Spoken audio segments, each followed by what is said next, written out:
મંગલમ ભગવાન વિષ્ણુ મંગલમ ગૌતમો ગણી મંગલમ કુંદ કુંદાર્યો જૈન ધર્મોસ્તુ મંગલમ સર્વમંગલ માંગલ્યમ સર્વકલ્યાણકારકમ પ્રધાનાં સર્વધર્માણાં જૈનમ જયતુ શાસનમ જૈનમ જયતુ શાસનમ.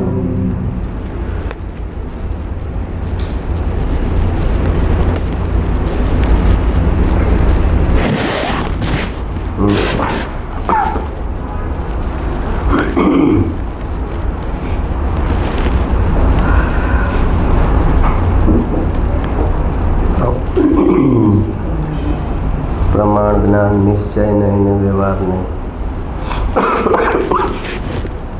આ ત્રણને આપણે સમજીએ છીએ કે પ્રમાણ જ્ઞાન પહેલાં આખી વસ્તુ બતાવે છે કે વસ્તુ દ્રવ્ય ગુણ અને પર્યાયની બનેલી છે.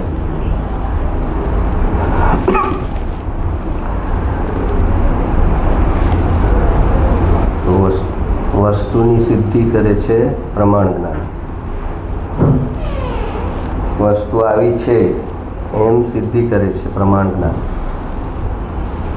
પણ પ્રયોજનની સિદ્ધિ નથી કરી શકતું પ્રમાણ જ્ઞાન. પ્રયોજન છે સમ્યક દર્શન, પ્રયોજન છે આત્માનો અનુભવ. અને કોઈ એટલું જ્ઞાન કરે કે આત્મા દ્રવ્ય ગુણ પર્યાયવાળો છે તો એનાથી એને આત્માનો અનુભવ નહીં થાય. એટલે ભગવાને આપ્યો નિશ્ચય નહીં કે તારી રાગની ભૂમિકામાં તું આખી વસ્તુને સ્વીકારી નહીં શકે. આખી વસ્તુને સ્વીકારીશ રાગની ભૂમિકામાં તો જે બી પર્યાય છે એને જોઈને તું વિતરાગ નહીં રહી શકે અને તને રાગ થશે, વિકલ્પ થશે. આ પર્યાય સારી છે, આ પર્યાય ખરાબ છે, આ જલ્દી વહી જાય તો સારું, આ ન જાય તો સારું. એટલે ભગવાને કીધું કે પર્યાય તારામાં છે જ નહીં એમ તારે પહેલાં નિર્ણય લેવો પડશે. જેનું આપણે એક્ઝામ્પલમાં અર્જુનનું લીધેલું કે એને કીધું કે તને શું દેખાય છે,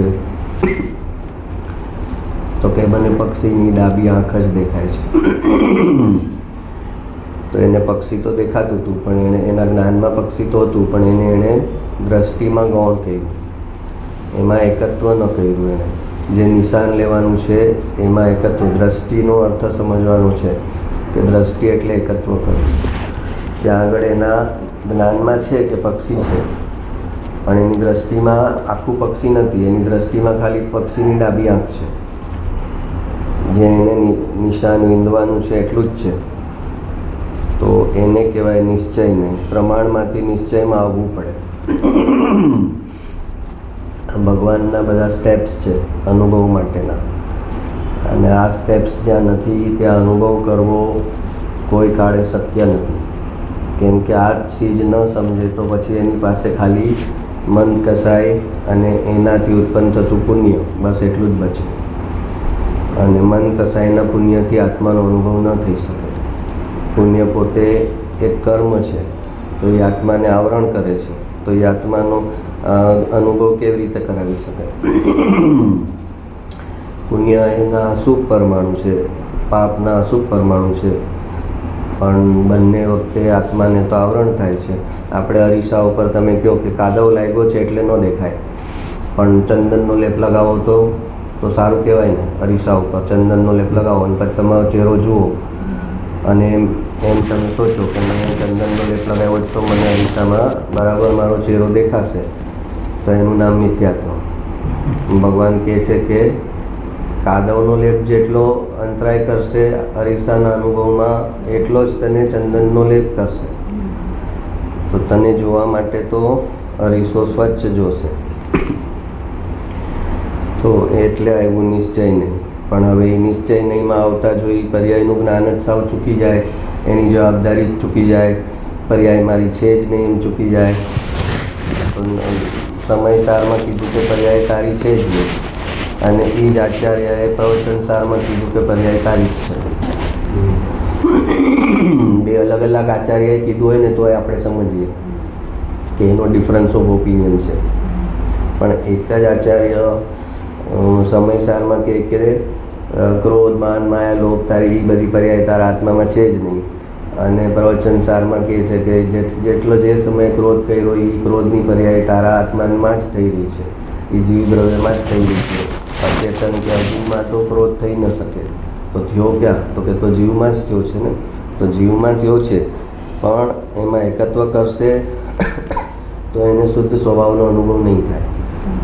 એટલે એકત્વ નથી કરવાનું અને છતાં જાણવાનું છે કે આ પર્યાય મારી છે, એનો હિસાબ મારો છે, અને જન્મનો હિસાબ મારે જ ભોગવવો પડશે. સમયસર તો આવતા જન્મમાં કહેશે કે તને આ કર્મનું ફળ આવ્યું છે એ તું નથી ભોગવતો, તું તો ધ્રુવદ્રવ્ય છો. ગયા જન્મમાં પણ ધ્રુવદ્રવ્ય હતો, અત્યારે પણ ધ્રુવદ્રવ્ય છો, અને હિસાબ તો તારો પર્યાયમાં છે. પણ પર્યાયમાં ભોગવતી વખતે પોતાને કેટલું કષ્ટ થાય છે, દુઃખ થાય છે. તો એટલે અત્યારે જ એને સોચવાનું છે કે ભાઈ પર્યાયનું જ્ઞાન કરવાનું છે, પણ એને પોતાનો સ્વભાવ સમજવાનો નથી. ક્રોધ થાય છે ખરો, પણ ક્રોધ મારો સ્વભાવ નથી. સ્વભાવના લક્ષ્ય હું ક્રોધને ટાળી શકું. કાં તો હું સ્વભાવનું લક્ષ્ય કરું અને ક્રોધ ટાળી શકું, અને કાં તો ક્રોધ સામે હું લડાઈ એલાન કરું કે ક્રોધને હું મિટાવીને જ રહીશ, એને કોન્કર કરીને રહીશ. તો જે ક્રોધને કોન્કર કરવા જાય છે ને ગુરુદેવ કે એને એ ક્રોધ કોન્કર કરી લેશે, કેમ કે એ એક સમયનું સત છે. પર્યાય છે એ એક સમયનું સત છે, અને એને તું મિટાવવા જઈશ તો એ તને મિટાવી દેશે. તો તું એને ટચ જ નહીં કર. એને ટચ કરવાનો તારી સત્તા નથી. તારી સત્તા છે કે તું દ્રવ્યમાં એકત્વ કર કે જ્યાં આગળ કસાઈ નથી, અને એ કરતાં અહીંયાથી કસાઈ ટળી જશે. પણ તું ડાયરેક્ટ યુદ્ધ કરવા જઈશ તો કસાઈ ઓર બમણો થઈ જશે. થોડા સમય માટે દબાઈ જશે, તો દબાઈ જશે તો બહુ સારું લાગશે, દેવગતિ આવશે કે બીજા કોઈ સારા ભાવ આવશે, તો થશે કે જો આ કેટલું સરસ શીખવાડ્યું તું, કસાઈને મન કરવાનું, જો અમને આટલું સરસ ફળ આવ્યું. પણ એ કસાઈ જે છે એ ઓલું આપણે કીધું ને કે ઓલું બી ભરાયેલું હોય, પસ ને બધું કાઢી નાખે, પણ ઓલું બી તો અંદર જ હોય, એટલે ફરી ફરીને એ પાછું ભરાયા કરે. તો જ્યાં સુધી એ નીકાળે નહીં બી, ત્યાં સુધી થયા કરે. એમ એનું મિથ્યાત્વનું બી છે કે કસાઈ મારી અંદર છે. એને પર્યાય અને દ્રવ્યનું વેદનાન નથી કે કસાઈ છે એ એક સમયની પર્યાયમાં છે, અને આખું ત્રિકાળી દ્રવ્ય છે એ કસાય વગરનું છે. તો પર્યાય છે એ જ્ઞાનનો વિષય છે, અને દ્રવ્ય છે એ શ્રદ્ધાનો વિષય છે. તો એ પર્યાયનું જ્ઞાન કરતાં કરતાં એમાં શ્રદ્ધા કરી નાખે છે કે મારી અંદર પામરતા છે, મારી અંદર ક્રોધ છે એમ.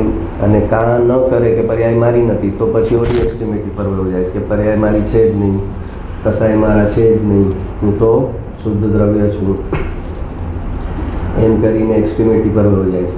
એ એક્સ્ટ્રીમિટી પર ન વયો જાય એટલા માટે પ્રવચન સાર લખ્યું કે તું ક્રોધ કરે છે એ સમયે તારો પોતાનો આત્મા ક્રોધી થયેલો છે, અને ઓલો સમયસારમાં કહે છે તું કેટલોય ક્રોધ કર, તારો આત્મા ક્રોધી ન થઈ શકે. બંને સ્ટેટમેન્ટ એક જ આચાર્યના. તો કીધું કે જૈન ધર્મ એટલે કીધું સ્યાદવાદવાણી છે.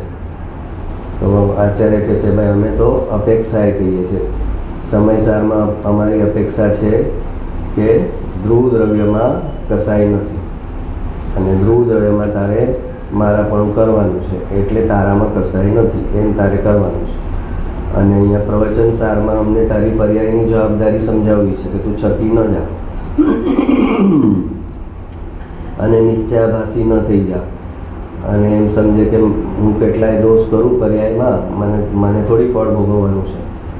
તો એ છકી ન જાય એટલા માટે એને આપ્યું પ્રવચન સાર. ગુરુદેવ પાસે સમયસર નવી બુક લેતા ને સોંગણમાં, તો પછી લખાવા આવે, ઓમ લખાવા આવે લોકો કે આ નવી બુક લીધી છે એના પર ઓમ કંઈક લખી આપો ને, તો ગુરુદેવ ઓમ લખે, ઓમ ધ્વનિ કીર્તન કરવું એટલે ઓમ લખે. તો કે નહીં હજી કંઈક લખો નહીં. તો કે નાયક, તો કે હજી કંઈક લખો ને, તો કે હવે આથી આગળ નહીં જતો, જો આથી આગળ જઈશ તો હવે તો તું કહીશ કે આ નાયક છે, તો એમાં મારે કહેવું પડશે કે નાયકમાં જ્ઞાન છે, એટલે મેં ગુણભેદ કર્યો. અને પછી એનાથી આગળ મારે તું કહીશ કે કર એટલે મારે કહેવું પડશે કે જ્ઞાનનું કામ જે જોવાનું જાણવાનું કામ છે જ્ઞાનનું, એટલે એ પર્યાયનો ભેદ થયો. અને એમ કરતાં કરતાં છે ને 12 અંગ થઈ ગયા વિસ્તાર કરતાં કરતાં. તો તું અહીંયા સ્ટોપ થઈ જાય કે હું જ્ઞાયક છું. અને પછી પર્યાયમાં કહેશે કે જ્ઞાનનો સ્વભાવ જાણવાનો છે, તો કે કોને જાણવાનો છે, સ્વને કે પરને? તો કે સ્વ અને પર બંનેને જાણવાનું જ્ઞાનનો સ્વભાવ છે. તો એનો અંત નહીં આવે. એટલે ગુરુદેવ જ્ઞાયકથી આગળ કાંઈ ન લખતા. ઓમ લખે એનાથી સંતોષ ન થાય લોકોને, તો હજી કંઈક લખવું તો કે જ્ઞાયક. તો કે આખા સમયસારનો સાર આટલો છે, તો આખા સમયસારનો સાર આટલો છે કે તું જ્ઞાયક છો. અને વધારે લખવાનું કહીશ તો મારે કહેવું પડશે કે જ્ઞાયકમાં જ્ઞાન છે, તો અનંત ગુણો છે જ્ઞાયકમાં. એમાંથી મેં એક ગુણ છૂટો કર્યો. જ્ઞાન છે, દર્શન છે, ચારિત્ર છે, સુખ છે, વીર્ય છે. તો આ બધા ગુણોને માંથી મેં જ્ઞાન ગુણ સિલેક્ટ કર્યો. એટલે મેં આખી અખંડ વસ્તુનો ભેદ કર્યો અને જ્ઞાન દ્વારા જણાવી તને. હવે તું કહીશ કે જ્ઞાન ગુણ શું કરે? તો કે જ્ઞાન ગુણ જાણવાનું કામ કરે. એટલે એ પર્યાયનો ભેદ થયો. તો કે જ્ઞાન જાણવાનું કામ કરે, કોને જાણવાનું કામ કરે? તો કે સ્વ અને પરને જાણવાનું કામ કરે. તો કે આનો અંત નહીં આવે. એટલે તું શોર્ટમાં અહીંયા અટકી જા કે હું જ્ઞાયક છું, બસ એથી આગળ નહીં જા. કેટલા વિચક્ષણ હતા ગુરુદેવ, એ સમજવાની વાત છે કે એક એક ચીજ પોતાની મૂળ સમજે છે કે જો હું આ કરીશ તો આ વ્યક્તિ જે છે એ આ ક્ષરક્ષરની દુનિયામાં વયો જશે આગળ આગળ આગળ આગળ આગળ આગળ ઓર આગળ. અને એને જે દ્રઢતા કરવાની છે હું જ્ઞાયક છું એ નહીં થાય. તો એને ત્યાં જ સ્ટોપ કરતા હતા કે ભાઈ તારું જે લેવલ છે ને એમાં એટલા બધા શાસ્ત્ર તું કરી શકે એમ નથી. તું શોર્ટમાં આટલું સમજ તો બહુ બસ થઈ જશે. શ્રદ્ધા તારી દ્રઢ કર કે હું જ્ઞાયક છું. તો જ્ઞાયકની અંદર જ્ઞાન ગુણ પણ આવી ગયો અને જ્ઞાનની પર્યાય પણ આવી ગઈ અભેદ રૂપે.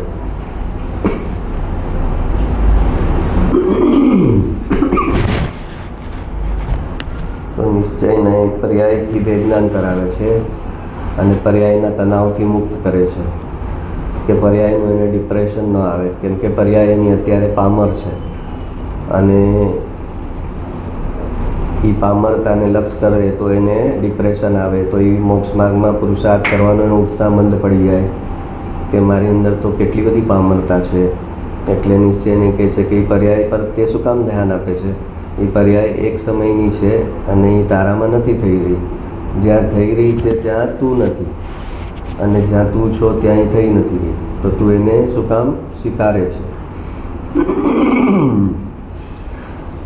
અને સાથે સાથે આમ બોલે કે તરત તે આચાર્યને થાય કે અરે આનો તો આમ મિસયુઝ કરશે, આ વાતનો તો આમ મિસયુઝ કરશે. તો પછી એના માટે આખું પ્રવચન સાર કાઢે કે ક્રોધ પણ તારો છે, માન પણ તારો છે, માયા પંચારી પણ તારી છે, લોભ પણ તારો છે. બધા ચારે ચાર તારા છે અને એના ફળ તને આવવાના છે. આ બેઝિક સ્ટ્રક્ચર આત્માના સ્વરૂપનું સામે હોવું જોઈએ. પ્રમાણ જ્ઞાન, નિશ્ચયને, વ્યવહારને. અને આનું પ્રયોજન શું છે એ સમજી જવું જોઈએ. મોક્ષનો માર્ગ આમ બહુ બધો ક્ષયોપસમ ભેગો કરવાનો અહીં નથી. એ શોર્ટમાં સમજી જાય અને જ્યાં એનું હમપણું એકત્વ આવવું જોઈએ ત્યાં આવી જાય તો કામ થઈ જાય. અને જો એ ડાયવર્સ થાય અને વધારતો જાય તો ક્ષયોપસમ વધતો જાય પણ એનું કાર્ય થાય નહીં. ક્ષયોપસમ વધે એટલે એમાં ગર્વ થાય, એમાં એકત્વ થાય. અને એ ક્ષયોપસમ પોતે આત્માનો મૂળ સ્વભાવ નથી. એ આત્માનું અતિન્દ્રિય જ્ઞાન નથી, એ ઇન્દ્રિય જ્ઞાન છે. અને ઇન્દ્રિય જ્ઞાન એમાં 5 ઇન્દ્રિય અને મન એના અવલંબનથી એ જ્ઞાન થાય છે. અને આત્માને ઇન્દ્રિય નથી ને મન પણ નથી અને એના વગર જ્ઞાન કરી શકે છે. તો જેમ પુણ્ય વ્યવહારથી કરવાનું છે પણ નિશ્ચયથી શ્રદ્ધામાં હે છે, એમ જે આ ક્ષયોપસમ છે એ વ્યવહારથી અત્યારે ઉપાર્જન છે. કેમ કે અત્યારે સમજશે નહીં, એનો જે ઉગાડ છે એનાથી જ સમજશે. તો સમજવા માટે ક્ષયોપસમ કામનો છે પણ એ ક્ષયોપસમમાં એકત્વ કરી નાખે તો પછી જે મૂળ પર્પઝ હતું એ ઉડી ગયું.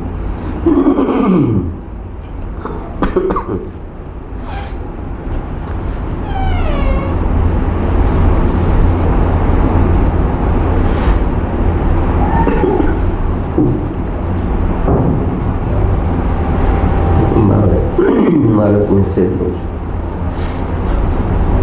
હું શરીરની ક્રિયાને કરનારો નથી. હું શરીરની ક્રિયાને રોકનારો નથી. હું શરીરની ક્રિયાને બદલનારો નથી. હું શરીરની ક્રિયાને જાણનારો નથી. હવે અહીંયા જાણનારો પણ ઉડાડી. શરીરની ક્રિયાને જાણનારો, શરીરનો જ્ઞાતાદ્રષ્ટા એ વ્યવહારનું કથન છે. નિશ્ચયથી આત્મા જે છે, આત્માની જ્ઞાનની પર્યાય આત્માને જાણવા માટે છે. શરીરની ક્રિયાને જાણવા માટે આત્માના જ્ઞાનની પર્યાય નથી. રાગની જે પર્યાય થાય એને જાણવા માટે જ્ઞાન નથી. જ્ઞાન, સૂરજનું કિરણ સૂરજમાંથી નીકળે તો એનું પહેલું ફંક્શન શું, એની ડ્યુટી શું, કે સૂરજને પ્રકાશિત કરે. તો તમે કહો કે અમારા બિલ્ડિંગને પ્રકાશિત કર્યું, અમારા ઘરને પ્રકાશિત કર્યું, અમારા ગાર્ડનને પ્રકાશિત કર્યું, તો કે એ સૂરજને ખબર નથી કે તમારા ગાર્ડનને પ્રકાશિત કર્યું. તો સૂરજની જે કિરણ છે એ સૂરજને પ્રકાશિત કરે એટલે શુદ્ધિ વ્યવહાર, અને એનાથી આગળ કરે તો એ બધું મિથ્યાત્વ. તો કે છે શરીરની ક્રિયાને કરનારો નથી. કરનારો નથી એમ સ્વીકારે તો પછી બધા અઠ્ઠાય, ઉપવાસ, એકટાણા, આંબેલ, જાત્રાની ચડ ઉતર એ બધું ઉડી જાય. અગર એની શ્રદ્ધામાં પહેલાં દ્રઢ થાય કે શરીરની ક્રિયાને કરનારો હું નથી, અને શરીરની ક્રિયા મારા કારણે થતી નથી. મારા કારણે એટલે મારા રાગને કારણે નથી થતી.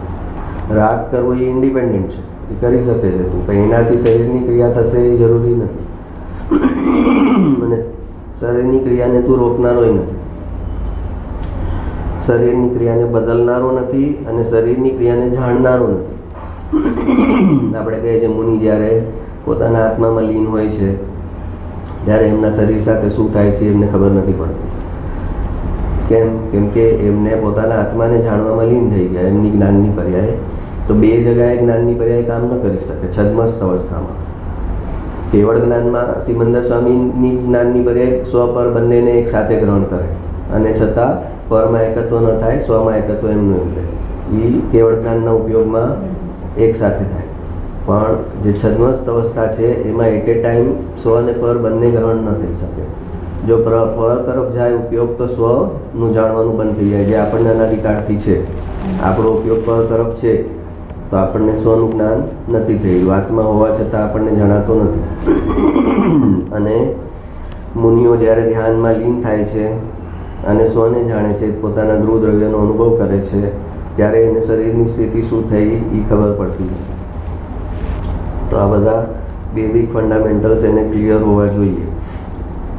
એટલે હું જમ્યો એ પણ મિથ્યાત્વ, અને મેં ઉપવાસ કર્યો એ પણ મિથ્યાત્વ. કેમ? શરીરની ક્રિયાનું કરનારો નથી ને. તો હું જમ્યો એ હું થોડી જમ્યો છું, એની જળની પર્યાય હતી. કેટલા આહારના પરમાણુ તમારા અંદર જવાના છે એ કેવડી ભગવાન અનંતકાળ પહેલાં જોયેલા છે. એનાથી એક પૂતગલ પરમાણુ અધિક કે ઓછું નથી જતું. તો તમે વિચાર કરો કે અત્યારે હું રાગ થયો કે હા આઈસ્ક્રીમ ખાઉં તો અને તમે આઈસ્ક્રીમ ખાધું, હા, તો તમને થાય છે કે હા લાસ્ટ મિનિટે મેં રાગ કર્યો ને આઈસ્ક્રીમ ખાધું, અને રાગ કર્યો એટલે આઈસ્ક્રીમ ખાધું. તો કેવું કાંઈ છે કે અનંત કેવડીઓ છે, અનંત સિદ્ધો છે, એના જ્ઞાનમાં અનંત કાળ પહેલાંથી છે કે આ આઈસ્ક્રીમ ખાશે. હા, અને આઈસ્ક્રીમ કરવાનો રાગ હશે ને ખાશે, કે આઈસ્ક્રીમનો રાગ નહીં હોય પણ એને કોઈ ઠૂસીને ખવડાવશે કે ના ના તમારે આજે તો લેવું જ પડશે. હા, તો રાગ ન હોય તો એ શરીરમાં જવાનું હશે તો જશે, અને રાગ હશે અને ઓલી વાઈફ આંખ કાઢશે કે ભાઈ આ હમણાં તમારું ડાયટ ચાલે છે અને આ બધું શું છે બધાની સામે.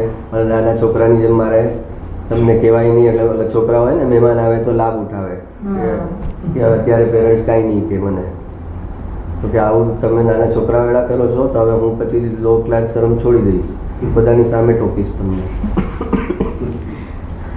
તો કહે છે કે તું શરીરમાં જે તારે આહાર ગયો એ ઇન્ડિપેન્ડન્ટ પર્યાય છે, તને રાગ થયો કે ન થયો એ અલગ પર્યાય છે, અને એનું જે જ્ઞાન થવાનું છે એ અલગ પર્યાય છે. તો તને આટલી પહેલાં તો આ ફંડામેન્ટલ બેઝ ક્લિયર હોવો જોઈએ કે શરીર એટલે બધી એમાં જળની ક્રિયા આવી ગઈ. જળની ક્રિયા છે, અને પછી રાગની ક્રિયા છે, અને એ પછી જ્ઞાનની પર્યાય છે, અને પછી જ્ઞાન છે. તો પહેલાં શરીરનો કરતા બનતો હશે તો એને કહેશે કે ભાઈ તું તો શરીરને જાણનારો છે, તું તો જોનારો જાણનારો છે, તું તો જ્ઞાતા દ્રષ્ટા છે. ત્યારે સ્પેસિફાય ન કરે કે તું શરીરને જાણનારો નથી. આચાર્ય બિચારા મમ્મીઓ હોય ને, મમ્મીઓને છોકરાઓ વાડીમાં રમતા હોય, પછી મમ્મી ઉપરથી બૂમ પાડે કે ચાલ ઘરમાં તારું લેસન બાકી છે, આમ તેમ. તો પછી ઓલો કહેશે હું આવીશ પણ પહેલાં ટીવી જોઈશ અડધો કલાક. તો કે પછી પહેલાં ઘરમાં આવો. એ પહેલાં બધી વાત પછી પહેલાં તું ઘરમાં આવો. એટલે એને ના ન પાડે કે ટીવી તને નથી આપવાની, તો ઓલો આવે જ નહીં ઘરમાં. એટલે એને કે હા બધી વાત કરજે પણ ઘરમાં આવીને કર. ઘરમાં આવે, હાથ પગ ધોઈ લઈને પછી ટીવી કરે એટલે કે લાફો ખાવો છે, હજી અઠવાડિયામાં એક્ઝામ છે ને તારે ટીવી જોવું છે અડધો કલાક. એટલે ઓલો સમજે કે આમાં છે ને કંઈ ચાલશે નહીં, એટલે બેસી જાય. તેવી રીતે આચાર્ય પહેલાં કહેશે કે જે શરીરની ક્રિયામાં અતિશય કરતાપણું કરી રહ્યો છે એને કહેશે તું તો જોનાર જાણનાર છો. આ શરીરનો ઉપવાસ મેં કર્યો ને જમ્યો હું ને અઠ્ઠાઈ મેં કરીને આ બધું ક્યાંથી લાવ્યો તું તો અઠ્ઠાઈ થઈ અને તે જાણ્યું, તું તો જાણનારો છે. એમ કરીને એને જ્ઞાતા દ્રષ્ટામાં લઈ આવે. જેવો એ જાણવામાં આવે તો કહેશે તું શરીરની ક્રિયાને થોડી જાણનારો છે. તને તો અંદર રાગ થયો છે એના પર તારી સત્તા છે. શરીરની ક્રિયા તો ક્રમબદ્ધ એનું અલગ હતું અને એના પ્રમાણે થયું. તું રાગને જાણનારો છે. તો કહ્યું કે મને રાગ તો મને થયો હતો ને, તો હા એને જાણનારો, તો રાગને જાણનારો. પછી રાગને જાણવા પર આવી જાય ને કે મને આવા રાગ થાય, તેવા રાગ થાય, જુઓ મને કેટલા પરિણામ ખરાબ થાય. તો કે તું પરિણામને જાણનારો ક્યાં છે? તું તો અપરિણામીને જાણનારો છે. એમ એને સ્ટેપ બાય સ્ટેપ અંદર લઈ જવાની. એટલી ઓલા આઈઆઈટીના સ્ટુડન્ટ હોય ને, જે પ્રોફેસર હોય કે એને કોર્સ કર્યો હોય વેલ પ્લાન, એટલી સિસ્ટમેટિક વેમાં વિતરાગવાળી આચાર્યો પ્લાન કરે છે. તો આપણી બધાની સાયકોલોજીને ખૂબ સારી રીતે સમજે છે કે આને કેવી રીતે સ્ટેપ બાય સ્ટેપ અંદર લઈ જવો. મુનિ જંગલમાં ધ્યાન કરતા હોય ને કોઈ ઓલો માછીમારમાં આવે અને કે ધર્મ લાભ કંઈક મને ઉપદેશ આપો, તો એને એમ ન કહે કે ભાઈ તું ઓલા કંદમૂળ છોડી દે. ઓલો કે ભાઈ હું તો માછલી ખાઉં છું. તો એને એ દ્રષ્ટાંત છે, એને કીધું કે તારે છે ને એક માછલી છે ને જે પકડે ને પેલી એને તારે જીવતી છોડી દેવાની. હા, એના તારે પેલી માછલીના ભયદાન પણ એટલું કરી શકે તો હા એટલું કરી શકે. તો પછી બોલો મુનિ માછલી ખાવાની આ પડે, તમે કહો કે આ શું કરે છે મુનિ? મુનિ તારા કરતાં વધારે ઇન્ટેલિજન્ટ છે કે આને મારે મારની બહાર નથી ફેંકી દેવું ઓવરબર્ડન કરીને. એને મારે સિસ્ટમેટિક વેમાં એને જેટલું બર્ડન ખમી શકે એટલું આપી એને ધીમે ધીમે વાળવો છે. તો એને કીધું કે તારે છે ને એ કે માછલી તો મારો ધંધો છે, મારો ખોરાક છે, હું છોડું કેવી રીતે? તો કે એક કામ કર ને, તું પહેલી માછલી પકડે ને એને તારે છોડી દેવાની, જીવત આપવાનું, જીવતદાન. તો કે ભલે. તો એ પકડે ને પછી એના પર માર્કિંગ કરી નાખે અને એ પાણીમાં નાખી દે, એને જવા દે. હવે એકવાર એવું કર્યું, પહેલી વાર માછલી છોડી દીધી, એ જ માર્કિંગવાળી માછલી બીજી વાર આવી ફસાણી. તો એમ કહ્યું કે હા તો મેં છોડી દીધેલી છે અને તો મેં જીવતદાન આપ્યું છે, આ કેવી રીતે? પાછી છોડી દીધી. પાછી ત્રીજી વાર નાખી ને તો ત્રીજી વાર ઝાડ નાખી તો એ પાછી જ માછલી આવી. તો એ વિચારે છે કે કાંઈક આજે કુદરતનો સંકેત છે કે હું ખાવા ભેગો ન થાઉં, ઉપવાસ કરી લઉં એક દિવસ, એવો કુદરતનો કંઈ સંકેત લાગે છે. અને એ કહે છે કે હવે એને છોડી દઈશ ને, હવે ઝાડ નથી નાખતી મારે, કુદરતનો સંકેત છે કે આજે ભૂખો સૂઈ જાય. અને એની આખી સ્ટોરી છે કે આટલું કરવામાં એ મોક્ષના માર્ગમાં આવી ગયો અને કેવડગ્રાર લઈને મોક્ષે વયો ગયો. માછલી ખાવામાંથી સીધો મોક્ષે વયો ગયો. તો આચાર્ય તારી પર્યાયને જુએ છે ખરા અને જોતા નથી, બે ચીજ છે. જુએ છે પૂરેપૂરી અને છતાં નથી જોતા, કેમ કે એને ખબર છે કે આ પર્યાયને બદલાઈ જવું એ તો રમત વાત છે. એને રાઈટ અન્ડરસ્ટેન્ડિંગ મળે તો 1 સેકન્ડમાં પર્યાય બદલાઈ જશે. તો હા, એટલે હું જમ્યો એ પણ મિથ્યાત્વ અને મેં ઉપવાસ કર્યો એ પણ મિથ્યાત્વ. એટલે મિથ્યાત્વ ગયા વગર જેટલા તપશ્ચર્યા ઉપવાસ કરે તો એનાથી દર્શન મોહનીય કર્મની વૃદ્ધિ થાય, એમ ગુરુદેવ કહેતા. એનું કારણ શું? દર્શન મોહનીય શું છે? દર્શન મોહનીય છે શરીર અને રાગનું એકત્વ. અને હવે એને એકત્વ ગયું નથી અને એને ઉપવાસ અને આંબેલને કરે છે. તો શરીરની ક્રિયા થઈ એમાં એનું એકત્વ આવશે કે મેં કર્યું, અને પોતે જે ભાવ કર્યો, રાગ કર્યો કે ના ના કરીશ જ, ના ના ઓલો કે તમારી તબિયત નથી આ વખતે રહેવા, ના ના ના હું મન મક્કમ કરીને કરી લઈશ, તો એ રાગ કર્યો, સંકલ્પ કર્યો, વિલ પાવર, તો એમાં એનું એકત્વ, અને હવે એ કરે છે તો એ બે એકત્વ, એના વિકલ્પમાં એકત્વ અને શરીરની ક્રિયામાં એકત્વ એ વધી ગયું, અને અહીંયા એણે ક્રિયા કરી એનું ઓલું પુણ્ય બન્યું, એટલું પાપાનું બંધી પુણ્ય, અસાતાવેજ્ઞ ટળ્યું અને સાતાવેજ્ઞ બન્યું. ગુરુદેવને કેટલા જણા પૂછતા કે આટલી આટલી તપશ્ચર્યા કરે ને તમે આમ ઉડાવી દો છો કે ધૂળ છે કાંઈ નહીં, તો એનું કાંઈ ફળ નહીં આવે. આટલો 365 દિવસના ઉપવાસ હોય ને તમે કહો છો ધૂળ છે, તો આનું કંઈ ફળ નહીં આવે, તો કે ફળ આવશે. અસાતાવેજ્ઞ એનું હતું ને એ સાતાવેજ્ઞમાં કન્વર્ટ થયું છે, પણ સામે એને દર્શન મોહની અને મિથ્યાત્વના પહાડના પહાડ થઈ ગયા છે, અને એ જે ઉદયમાં આવશે ને તો સીધો નિબોધમાં જશે, અને આ પુણ્ય ઉદયમાં આવશે તો એક ભાવ દેવગતિનો કરશે. હવે તારે શું જોવું છે? એ દેવગતિના ભાવને જોવો છે, જે મન કસાઈનું પુણ્ય છે એને જોવું છે, કે એ પછી નિબોધમાં જવું પડશે એને જોવું છે. તો કુદરત તો તમારા દરેક કર્મનું ફળ આપવાને બંધાયેલી છે. ચોર ચોરી કરીને દાન આપે તો એને દાનનું ફળ આવે. ચોર ચોરી કરીને આવ્યો હોય અને બાજુવાળાના ઘરમાં પ્રોબ્લેમ હોય અને એ આપી આવે પૈસા, તો એનું ફળ અલગ આવે. એમ ન આવે ત્યારે તો ચોરીનું હતું ને આપ્યું ને, ના, એ એનો ભાવ અલગ છે, એનો અલગ એ પોતાનામાંથી પોતાની વસ્તુમાં જેણે આપ્યું ને ત્યાં કસાય મંદ થયો એનો. ચોરીનું હતો કે મહેનતનું હતું એ અલગ વસ્તુ છે, પણ એનું મારા પણ હતું ને કે હું કરીને લાવ્યો અને એમાંથી એણે કોઈક ના આપ્યું, તો એનું ફળ અલગ આવશે, અને આ ચોરી કરે છે એનું ફળ અલગ આવશે. એવી રીતે ક્રિયા કરે છે એનાથી જે પુણ્ય બનશે એનું ફળ અલગ આવશે, અને આ ક્રિયામાં જે એકત્વ છે એ દર્શન મોહની વૃદ્ધિ કરશે અને મિથ્યાત્વની વૃદ્ધિ કરશે. પણ એને આ ચીજ અંદર જ નથી જતી. કેટલું સાંભળે છે, પણ એ છેલ્લે પ્રભાવિત કોનાથી થશે? બહાર જે તપશ્ચર્યાઓ થઈ એનાથી જ એની પ્રભાવિતતા છે. જો આ જાણી લીધું હોય તો તને કોઈ મિથ્યાત્વ દશામાં તપશ્ચર્યા કરનાર પ્રત્યે કોઈ અહોભાવ કે કોઈ એની અનુમોદના આવવા ન જોઈએ. વ્યવહારમાં બોલવું પડે તો એમ મૃત્યુ જેવી પીડા થવી જોઈએ કે મારે નિશ્ચય મારો અલગ છે અને વ્યવહારમાં મારે નિશ્ચયથી વિરુદ્ધ જઈ અને બોલવું પડે છે. નિશ્ચયથી વિરુદ્ધ વ્યવહાર કરવો પડે અને મૃત્યુ જેવી પીડા ન થાય તો એ નિશ્ચયાભાસ છે. એણે ખાલી સ્વીકારેલું છે નિશ્ચય, બાકી એને નિશ્ચયનું પરિણમન નથી. નિશ્ચયને સ્વીકાર્યો હોય અને એને નિશ્ચયથી વિરુદ્ધ પરિણમન કરવું પડે તો એને મૃત્યુ જેવી પીડા થાય, કેમ કે એ નિશ્ચય પોતે છે ને આ કરવું પડે છે પોતે, તો કેટલી ખેંચાણ થાય અંદર.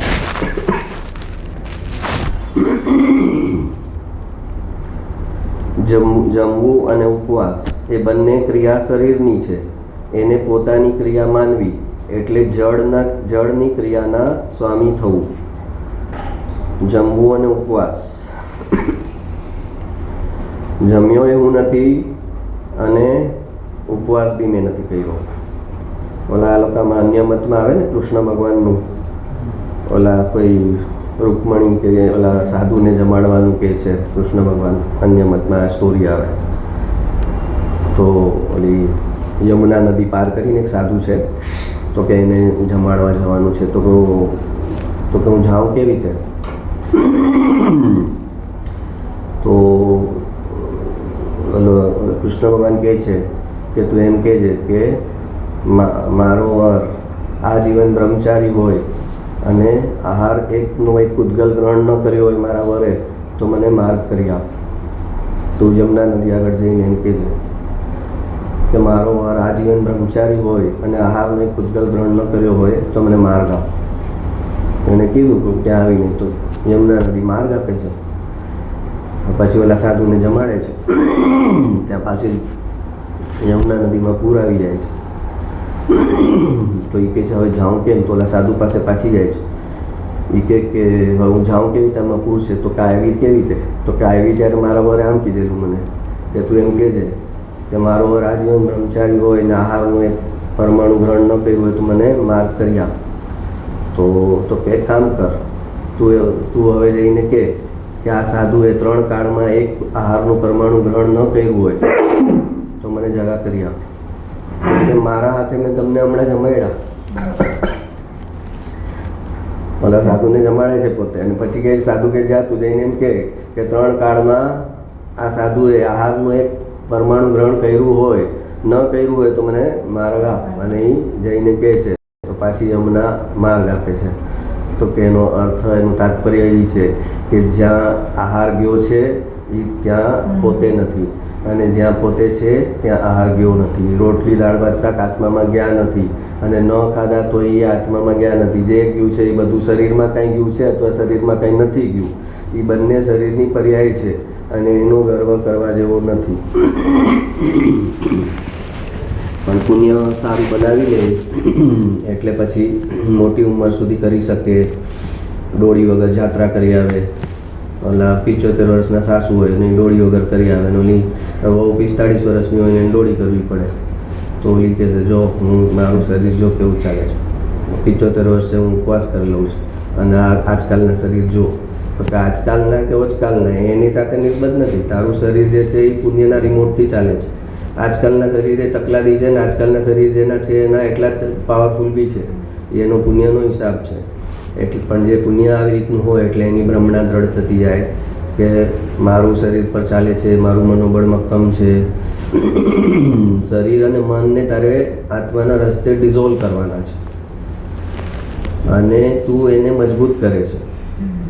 તું વિલ પાવર કરે, સંકલ્પ કરે, તો એ તું એનાથી મનને મજબૂત કરે છે. તો એ મન શરીરને મનને ડિઝોલ્વ કરે ત્યારે તું મોક્ષના માર્ગમાં આગળ વધતો જાય. જેટલું શરીર અને મન તારું ડિઝોલ્વ થતું જાય એટલું તને ધ્યાન લાગતું જાય, એટલું તું આગળ વધે. અને અહીંયા આગળ તું શરીર અને મનમાં તારું એને તું પોષણ આપે, એને મજબૂત કરે, અને તો તું મોક્ષના માર્ગમાં કેવી રીતે આગળ વધે? હા, પુણ્યના માર્ગમાં આગળ વધે, પણ એ પાપાનું બંધી પુણ્ય છે. જ્યાં પણ સ્વભાવનું સ્મરણ નથી કે હું અશરીરી છું, અને આ જે આશ્રવ છે, આ જે રાગ છે, એ તત્વ મારું નથી. હું જીવ તત્વ છું, અને જોવું જાણવા સિવાય મારું બીજું કોઈ કાર્ય નથી. આ સ્વભાવનો જ્યાં નિર્ણય નથી ત્યાં પછી એ કોઈ બી ક્રિયા કરે એ એને મિથ્યાત્વ સહિત જ થવાની છે. અને એ મિથ્યાત્વ સહિતનું પુણ્ય જે છે એ બહુ જ ભટકાવનારું છે. જેને ભટકાવવાનું હોય એને એવું મિથ્યાત્વ સહિતનું પુણ્યમાં આગળ લઈ જાય, અને એકાદ બહુ સારો કરે અને પછી સડસડાટ નીચે જાય. હા, જમવું અને ઉપવાસ એ બંને ક્રિયા શરીરની છે. એને પોતાની ક્રિયા માનવી એટલે જળની ક્રિયાના સ્વામી થવું. જળની ક્રિયાના સ્વામી થવાથી જળ શરીરનો સંયોગ ફરી થશે. હવે જે જળની ક્રિયા કરે છે અને એનું સ્વામી પણ સ્વીકારીને કરે છે, તો એને ક્યારેય અશરીરી દશા પ્રાપ્ત નહીં થાય, કેમ કે એ શરીરનો સ્વામી બને છે. તો તમે જેના સ્વામી બનો એનાથી કુદરત તો તમને ફરી ફરીને આપશે કે તને આ જોઈએ છે ફરી ફરીને. જમવું અને ઉપવાસ એ બંને તે સમયની શરીરની અવસ્થા છે, અને આત્મા ફક્ત એનો જાણનાર છે એમ કહેવું એ પણ વ્યવહાર છે. જમવું અને ઉપવાસ એ બંને તે સમયની શરીરની અવસ્થા છે.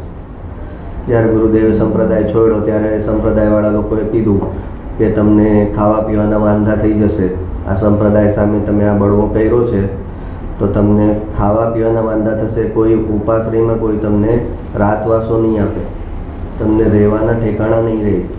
તો ગુરુદેવ કીધું ભાઈ રોટલા પાણી મારા ક્રમબદ્ધમાં અંદર જવાના હશે ને એટલા જશે. મેં એના માટે હું જૂઠી શ્રદ્ધાની અનુમોદના નહીં કરું. એ મેં ક્રમબદ્ધ પર છોડેલું છે કે મને રોટલા પાણી જ્યાં મળવાના હશે, જેના નિમિત્તે મળવાના હશે એ મળી જશે. નહીં મળવાના હોય ને ભૂખા રહેવું પડશે તો એ હું તૈયાર છું. તો સત્યના રસ્તે ચાલે એની અંદર આવી તાકાત હોય, અને એને કુદરત બધી રીતે સપોર્ટ કરી દે છે. જંગલ હતું સોનગઢ, અને સ્વર્ગ જેવું થઈ ગયું.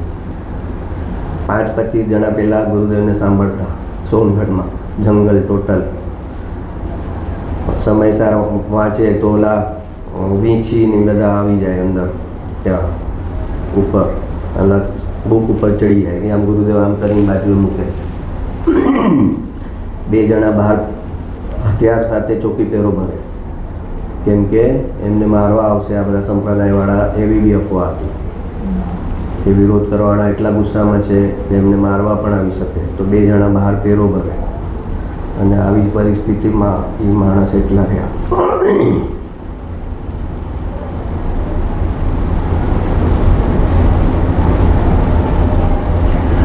નિશ્ચયથી આત્મા શરીર કે શરીરની ક્રિયાને જાણનારો પણ નથી. શરીર સંબંધિત જે પોતાની જ્ઞાનની પર્યાય થાય છે એને જ આત્મા જાણે છે. શરીરને જાણતો નથી, પણ શરીર સંબંધિત જ્ઞાન, એની અંદર જ્ઞાનની પર્યાય ઉઠે છે, એ જ્ઞાનની પર્યાયનું જ્ઞાન થાય છે. જેને આપણે કહીએ કે આ કેમેરા નથી જાણતા, પહેલાં કીધું કેમેરા જાણે છે, તું એનો જોનાર જાણનાર છે. પછી કીધું કેમેરા નથી જાણતા, કેમેરાનું તારી અંદર પ્રતિબિંબ પડે છે, જ્ઞાન, એને તું જાણે છે. તો એ પ્રતિબિંબ જે છે એટલે એ જ્ઞાનની પર્યાય છે, એને તું જાણે છે. અને પછી વ્યવહારથી કહેશે કે તું એ જ્ઞાન કેમેરાને બી નથી જાણતો, એ જ્ઞાનની પર્યાયને બી નથી જાણતો, પણ તું તારા જ્ઞાયકને જાણે છે. શરીર સંબંધિત જે પોતાની જ્ઞાનની પર્યાય થાય છે એને જ આત્મા જાણે છે. આત્મા બિંબને નથી જાણતો, પણ પોતાની દર્પણ જેવી સ્વચ્છતાને કારણે પોતાનામાં પડેલા પ્રતિબિંબને જ જાણે છે. આત્મા બિંબ, બિંબ એટલા ભાર છે એ બિંબ, એને આત્મા જાણી નથી શકતો, પણ એનું પ્રતિબિંબ પડે છે અંદર. એનું પ્રતિબિંબ પડે છે એમ કેવું એ વ્યવહાર. આપણે કીધું જ્ઞેય છે જ નહીં અને જ્ઞાનમાં પ્રતિબિંબ પડી ગયા છે. ભવિષ્યના જ્ઞેયો છે જ નહીં, અને સિદ્ધ ભગવાનને અનંત ભવિષ્યકાળના બધા જ્ઞેયો ઝલકે છે. તો એમ કેવું કે જ્ઞેયનું પ્રતિબિંબ પડ્યું એ પણ વ્યવહાર છે.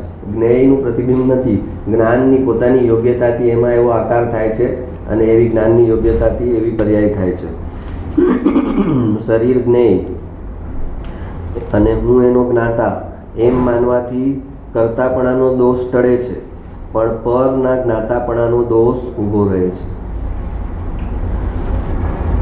શરીર જ્ઞેય અને હું એનો જ્ઞાતા એમ માનવાથી હું શરીરનું કરું છું એ જે કરતાપણું હતું, શરીરને હું સાચવું છું, મારા કારણે શરીર બરાબર ચાલે છે, કેટલી ભ્રમણાઓ, યોગા કરું છું, પ્રાણાયામ કરું છું, સવારના 5 વાગ્યામાં વોકિંગમાં જાઉં છું, બધું કરતું, પણ તારી શ્રદ્ધામાં એમ ન હોવું જોઈએ કે આ કરે છે એટલે થાય, આ કરે છે એટલે થાય નહીં, પુણ્યનો કરંટ આવતો હોય તો થાય, અને એમાં ઓલું બધું નિમિત્ત છે.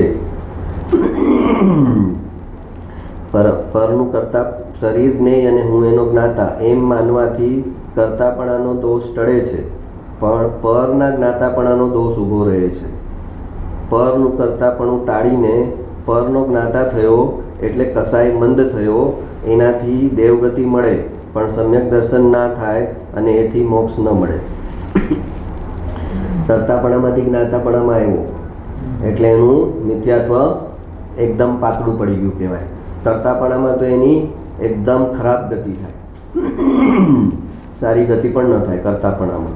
કોઈ ચીજ કર્તાપણા સહિત કાર્ય કરવા જાઓ તો એ સારું. લૌકિકમાં તમે ઓબ્ઝર્વ કરજો કે તમે નવી ગાડી શીખાવો અને કર્તાપણા સહિત ચલાવવા જાઓ, અને અંદર આમ વિકલ્પ કન્ટિન્યુઅસ ચાલે, મારે બરાબર ચલાવવાની, મારે ક્યાંય એક્સિડન્ટ ન થઈ જાય, બરાબર સિગ્નલ જોવાનું છે, સ્પીડ બ્રેકર આવે તો જોવાનું છે, આવા બધા વિકલ્પ ચાલતા હોય તમારા, તો તમે એમ કહેવાય ને સાથે તો સાવધાનીના વિકલ્પ ચાલે તો સારું કહેવાય ને.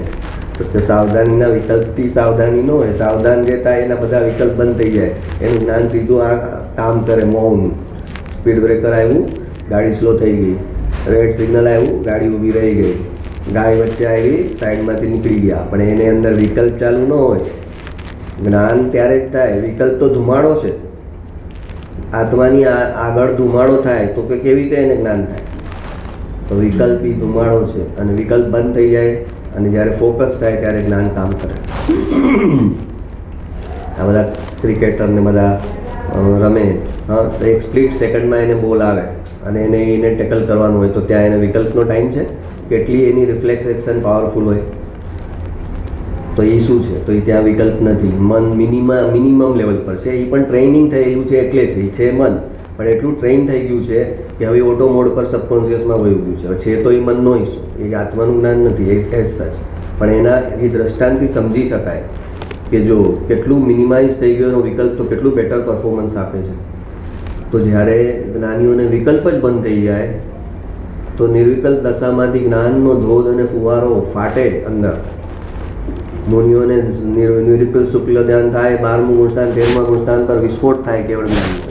એક સમયની અંદર, એક સમય પહેલાં છદ્મસ્ત હોય અને 2 મીટર દૂરનું જોઈ શકતા જાણી શકતા ન હોય, અને એના નેક્સ્ટ સમયે 3 લોક 3 કાળને જાણી લે, તો એ શું કંઈ એની મહેનતથી થયું એક સમયમાં? તો કે ના, એ મહેનતની વસ્તુ નથી, કેવળ જ્ઞાની મહેનતની વસ્તુ નથી. એ સ્વભાવનો સ્વીકાર છે, અને સ્વભાવના સ્વીકારમાં સહજ પુરુષાર્થ હોય, જેને કહેવાય એફોર્ટલેસ એફોર્ટ. એને કહેવાય એફોર્ટલેસ એફોર્ટ. એફોર્ટ પુરુષાર્થ છે તો કે છે, પણ કરતાપણા સહિતનો પુરુષાર્થ છે કે તો ના, એફોર્ટલેસ એફોર્ટ. ઓટોમોડ પર જેમ પ્લેન જઈ રહ્યું હોય તો કે કોઈ પ્લેન ચાલે છે તો કે ચાલે છે, તો કે કોઈ ચલાવે છે તો કે ના, નથી ચલાવવું.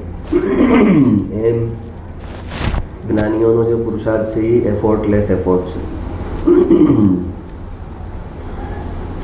પરનું કરતા પણ ટાળીને પરનો જ્ઞાતા થયો એટલે કસાઈમંદ થયો. એક સ્ટેપ અંદર લઈ આવ્યા આચાર્યને.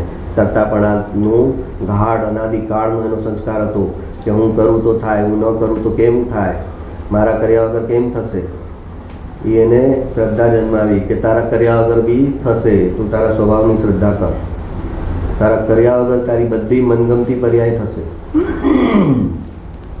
સહજતાથી બધું ગોઠવાઈ જશે ને થશે. તારે કાંઈ નહીં કરવું પડે, તું ખાલી તારા સ્વભાવનો સ્વીકાર કર અને એમાં એકત્વ કર. એટલે તારો જેટલો રાગ છે એ બધો રાગ જે છે એ મટીરિયલાઇઝ થતો જશે, અને એ ફૂલફિલ થતો જશે અહીંયા નિર્જરા રૂપે, અને પછી પૂર્ણ વિતરાગતા આવશે. હા, પરનું કરતાપણું એ ગાઢ મિથ્યાત્વ છે, અને પરનું જ્ઞાતાપણું એ સૂક્ષ્મ મિથ્યાત્વ છે. હવે આને તો એ ખબર નથી, જ્ઞાતા દ્રષ્ટા કે અને એમાં પરનો જ્ઞાતા બને તો કે હું જ્ઞાતા છું, તો એમાં શું ખોટું છે? એ સૂક્ષ્મ મિથ્યાત્વ ત્યાં ઊભું છે કે એ પરના જ્ઞાતા તરીકે સ્વીકારે છે. કેમ કે આચાર્યએ પહેલાં સ્પેસિફાઈ નહોતું કર્યું કે તું જ્ઞાતા દ્રષ્ટા જે છે એ સ્વદ્રવ્યનું જ્ઞાતા દ્રષ્ટા, કે એમ કહીશ તો આને ડિપ્રેશન આવશે, તો કે પરને મારે કરવાનું નહીં ને જાણવાનું નહીં. આ બધું મને કેટલું બધું તમે કટ ઓફ કરો છો.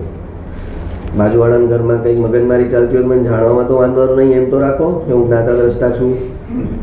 કરવા હું એ લોકોને લડાવવા માટે ન જાઉં, પણ દિવાલ આગળ કાન માંડીને આમ સાંભળ્યું કે શું ચાલે છે, 2 ભાઈઓ છે, શેની મગજમારી થઈ છે, એટલું જ્ઞાતા દ્રષ્ટાપણું તો મારું પરનું ઊભું રાખો. તો કે પરનું જ્ઞાતા દ્રષ્ટાપણું એ સૂક્ષ્મ મિથ્યાત્વ છે. પરનું કરતાપણું એ ગાઢ મિથ્યાત્વ છે, અને પરનું જ્ઞાતાપણું એ સૂક્ષ્મ મિથ્યાત્વ છે. શરીર જ્ઞેય અને હું એનો જ્ઞાતા એમ માનવાથી જ્ઞેય પોતાની બહાર રહી ગયું.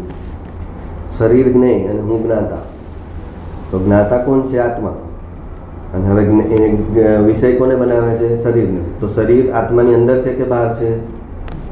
બહાર. તો જ્ઞેય બહાર રહી ગયું અને જ્ઞાતા અંદર, એટલે જ્ઞેય અને જ્ઞાન ખંડિત થઈ ગયા.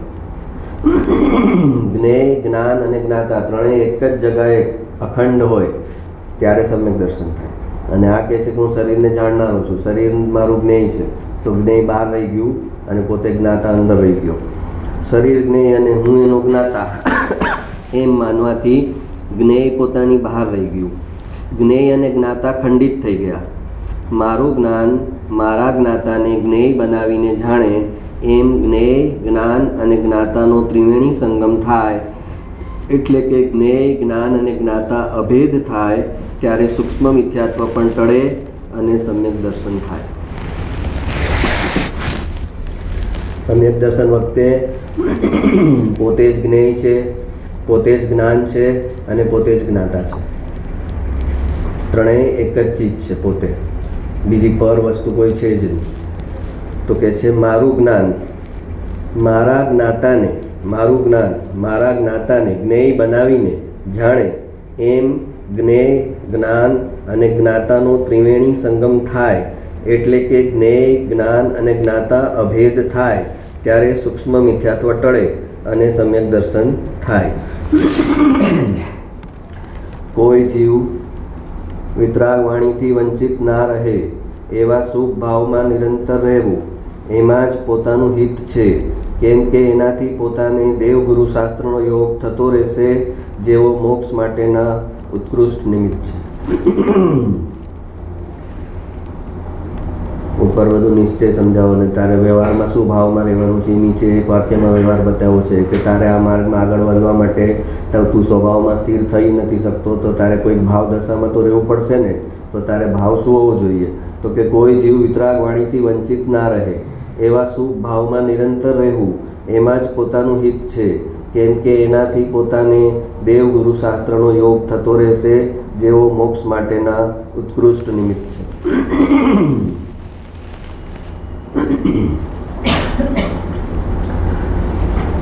તો સત્સંગમાં જતો હોય તો પછી કોઈ બીજા હોય એના મિત્રનું વર્તુળમાં તો એને કહે નહીં,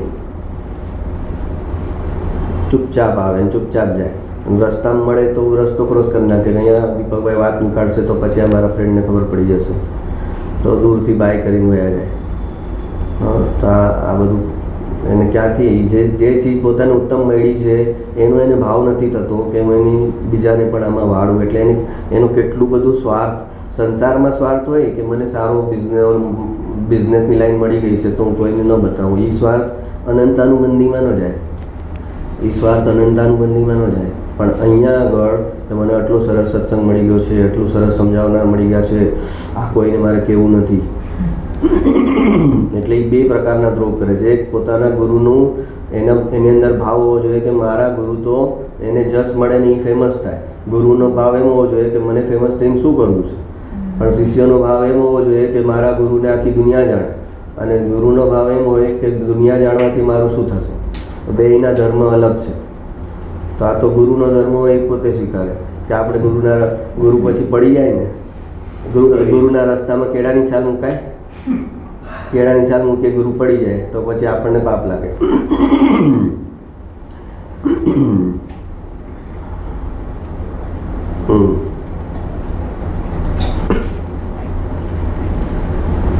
બીજો મેસેજ છે, મોક્ષનો માર્ગ એક ક્ષયોપશમ વધારવાનો માર્ગ નથી.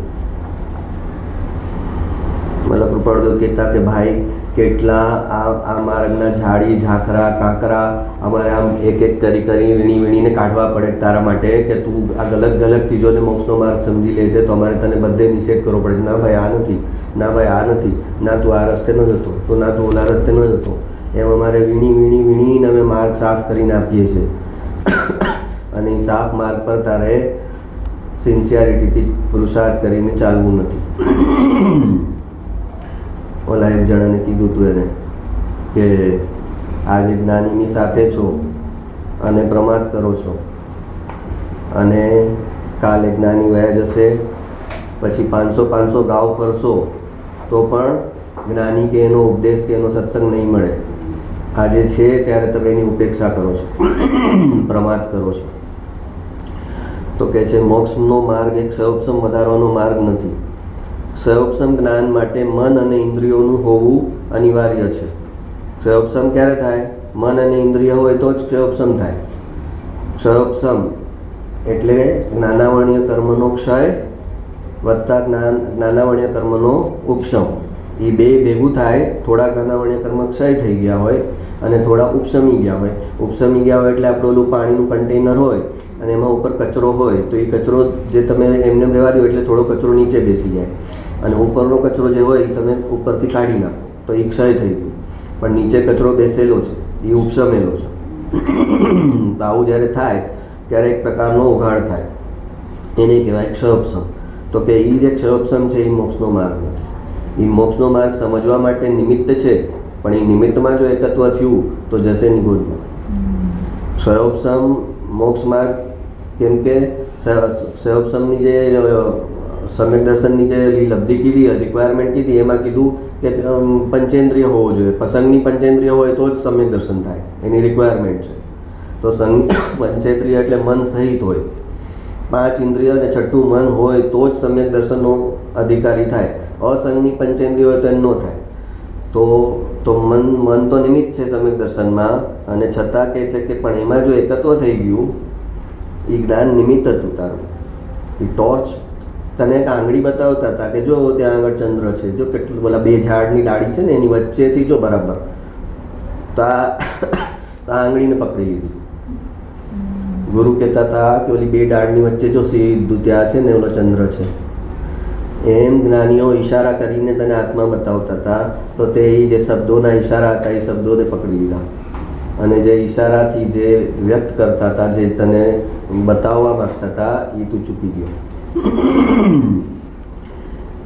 વધારેમાં વધારે આત્માને બતાવવા માટે જે આચાર્યો કરી શકે છે એ ઈશારા કરી શકે છે, કેમ કે એ અરૂપી ચીજ છે અને એને શબ્દોમાં વાણીમાં વ્યક્ત કરવી ઓલમોસ્ટ ઇમ્પોસિબલ છે. ઓલમોસ્ટ ઇમ્પોસિબલ કીધી ભગવાને, એટલે સામે પાછું બીજું પાછું એમ રાખ્યું કે ના થોડું થોડું કહી શકાય. સાવ કહી ન શકાય એમ હોય તો ભગવાનને જ આપણે કહીએ કે તો પછી તમે 12 અંગ શું કામ બોલ્યા? તમે 12 અંગ બોલ્યા તો તમે કહો આત્મા વાણીમાં વ્યક્ત ન થાય, તો કે વ્યક્ત થાય પણ કરો ને ન પણ થાય. એમ ભગવાન સ્યાદવાદ વાણીમાં એમ કે આત્મા વાણીથી વ્યક્ત થાય, તો કે હા થાય. પછી પૂછે આત્મા વાણીથી વ્યક્ત થાય, તો કે ન થાય. ન થાય કહીએ ત્યારે અપેક્ષા જુદી છે, થાય કહીએ ત્યારે અપેક્ષા જુદી છે. તો ક્ષયોપશમ જ્ઞાન માટે મન અને ઇન્દ્રિયોનું હોવું અનિવાર્ય છે. ક્ષયોપશમ વધારવાનો ભાવ કરવો એટલે મને મન અને ઇન્દ્રિયો મળતા રહે એમ ઈચ્છવું. જેમ સંસારમાં કોઈના પૈસા, કોઈના મોટર બંગલા ગાડી જોઈને પ્રભાવિત થાય, એમ આધ્યાત્મમાં જે લોભ અને લાલસાથી આવે એ શેનાથી પ્રભાવિત થાય? સામેવાળાના ક્ષયોપશમથી અને સામેવાળાના ચારિત્ર, શુભ તપશ્ચર્યા અને ચારિત્રથી. આ બે એની કરન્સી છે. ઓલા સંસારમાં પદ, પ્રતિષ્ઠા, પૈસો એનાથી માપે કે આ મારાથી આગળ છે, ને અહીંયા આગળ એને થાય કે જો આનું કેવું સરસ ક્ષયોપશમ છે, આ કેવી સરસ તપશ્ચર્યા કરી કાઢે છે, તો આવું મારે હોય, એમ એ અંદરથી ભાવ કરે છે. ક્ષયોપશમ વધારવાનો ભાવ કરવો એટલે મને મન અને ઇન્દ્રિયો મળતા રહે એમ ઈચ્છવું. મન અને ઇન્દ્રિયો શરીર સહિત જ હોય એટલે મને શરીર મળતું રહે એવો ઊંધો ભાવ થયો, એટલે કે મિથ્યાત્વ થયું. ક્ષયોપશમ વધારવા માટે એને મન અને ઇન્દ્રિય જોશે, અને મન અને ઇન્દ્રિય એમને તો મળે નહીં. આપણે કીધું કે ઓલી ડાબી આંખ કે આમ હવામાં ન લટકે, પક્ષીની ડાળ હોય તો જ થાય. તો મન અને ઇન્દ્રિય એમને તો હોય નહીં, શરીરને હોય તો શરીર બી એને સ્વીકારી લીધું. ક્ષયોપશમ જ્ઞાન ઇન્દ્રિય જ્ઞાન છે. એના વધવાથી જે જીવ ખુશ થાય તો એ અતિન્દ્રિય જ્ઞાનનો અનાદર થયો, અને એથી એનું અતિન્દ્રિય જ્ઞાન ક્યારેય ખુલશે નહીં.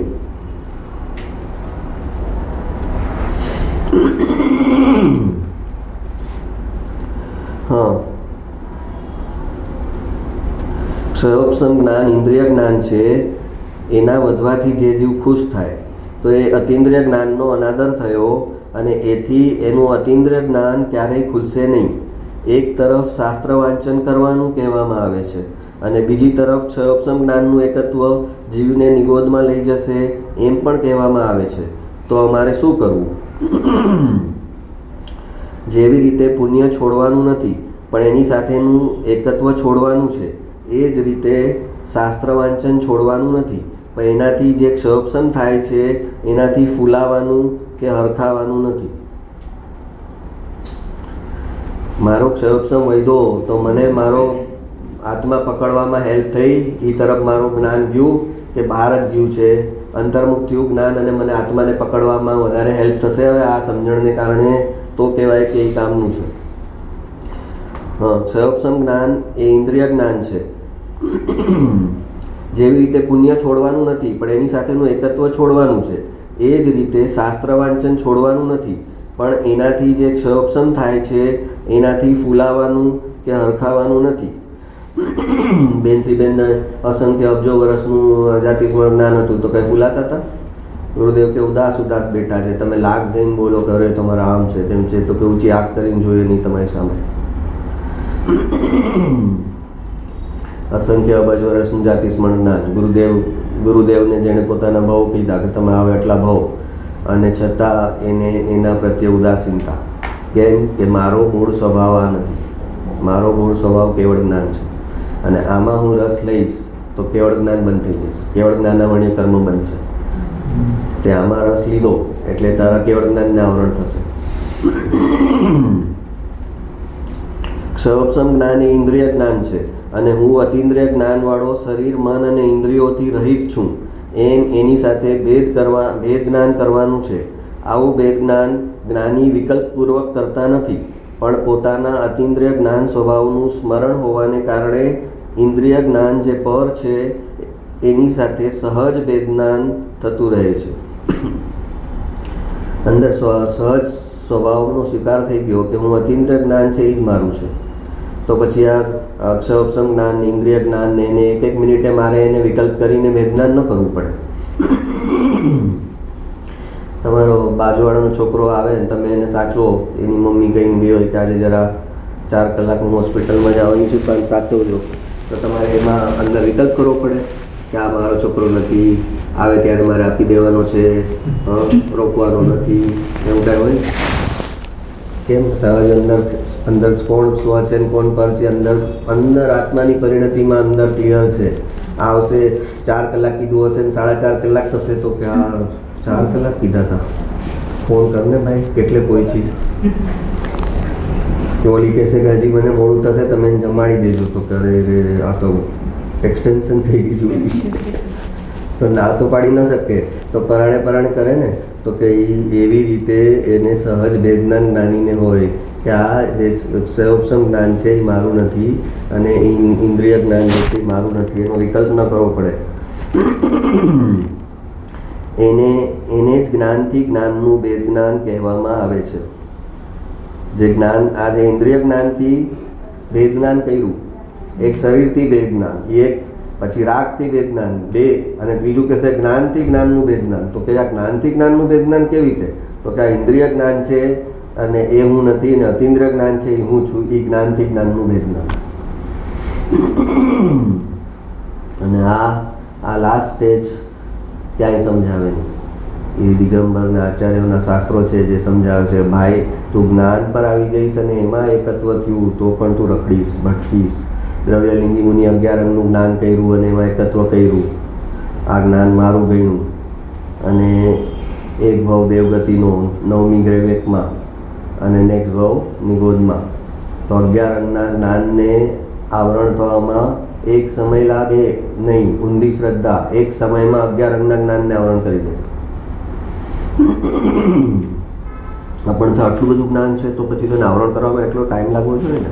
ના, ઊંધી શ્રદ્ધા 1 સેકન્ડમાં આવરણ કરી દે. એને જ જ્ઞાનથી જ્ઞાનનું ભેદ જ્ઞાન કહેવામાં આવે છે. શરીરથી અને રાગથી ભેદ જ્ઞાન કરવું સહેલું છે, પણ જ્ઞાનથી જ્ઞાનનું ભેદ જ્ઞાન અઘરું છે.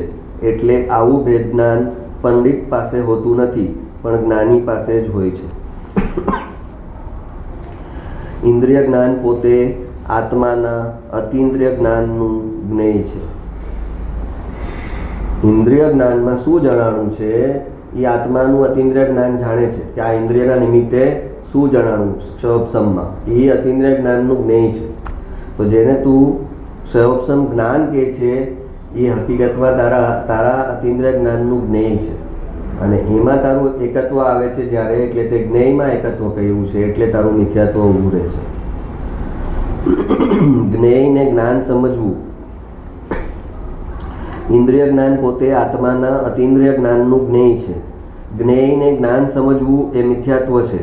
પોતાના ઉઘડેલા જ્ઞાનના મોહમાં પડી અને એ જ્ઞાન નહીં પણ જ્ઞેય છે એવી સમજણના અભાવમાં જીવ કાળક્રમે નિગોદમાં જતો રહે છે. પોતાના ઉઘડેલા જ્ઞાનના મોહમાં.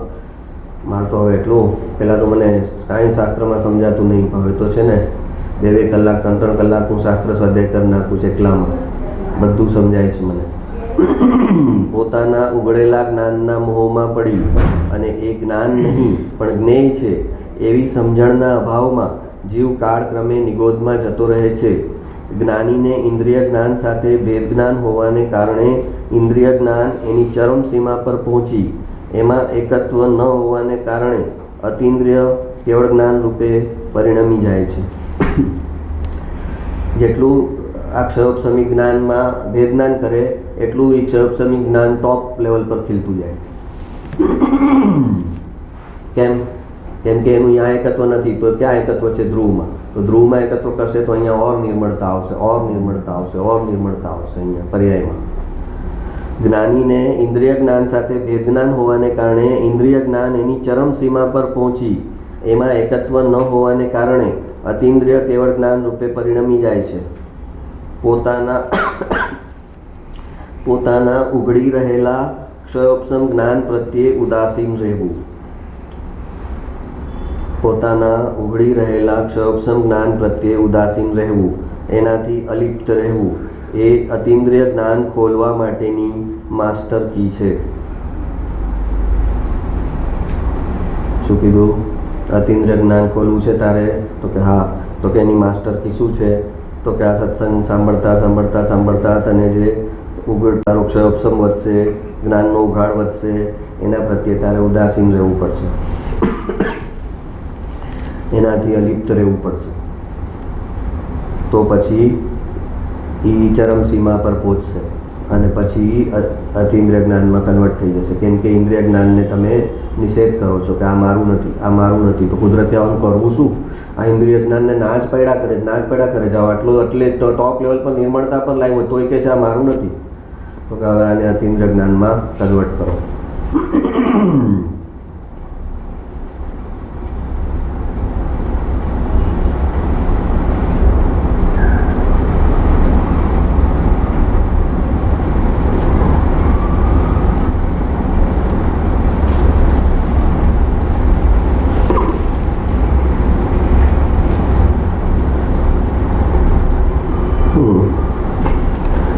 સ્ટેટસનું વાક્ય છે. સાતમી નરકનો નારકી અસહ્ય વેદનાને કારણે ઉપયોગને અંતર્મુખ કરી ધ્રુવનો અનુભવ કરી લે છે, જેને વેદના સમ્યક્ત્વ કહે છે.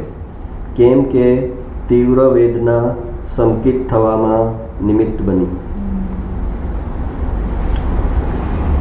સાતેય નરકમાં સમ્યક દર્શન થાય અને એમાં જે છે વેદના છે એ નિમિત્ત બને. એટલી અસહ્ય પીડા કે એને શરીરનું એકત્વ છોડવું જ પડે, અહીંયાથી ઉપયોગ હટાવવો જ પડે. ઓટોમેટિક એનો ઉપયોગ જે છે એ બાઉન્સ થાય. એટલી તીવ્ર પીડા છે. એ બાઉન્સ થઈ અને એના આત્મામાં આવે અને એને આત્માનો અનુભવ થાય અને એ સંકિત થાય અને એમાં વેદના નિમિત્ત બની, એટલે એને વેદના સમ્યક્ત્વ કહેવામાં આવે છે.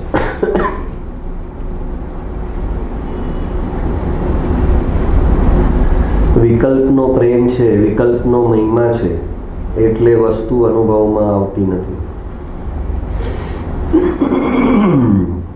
હું શુદ્ધાત્મા છું. એ વિકલ્પના જ મોહમાં પડી જાય. છેલ્લે હરીફરીને એને ત્યાં કૃપાળુદેવ આપી ગયા છે સહજાત્મ સ્વરૂપ પરમ ગુરુ, સહજાત્મ સ્વરૂપ પરમ ગુરુ. એ બોલતો રહીશ એટલે મારું કામ થઈ જશે.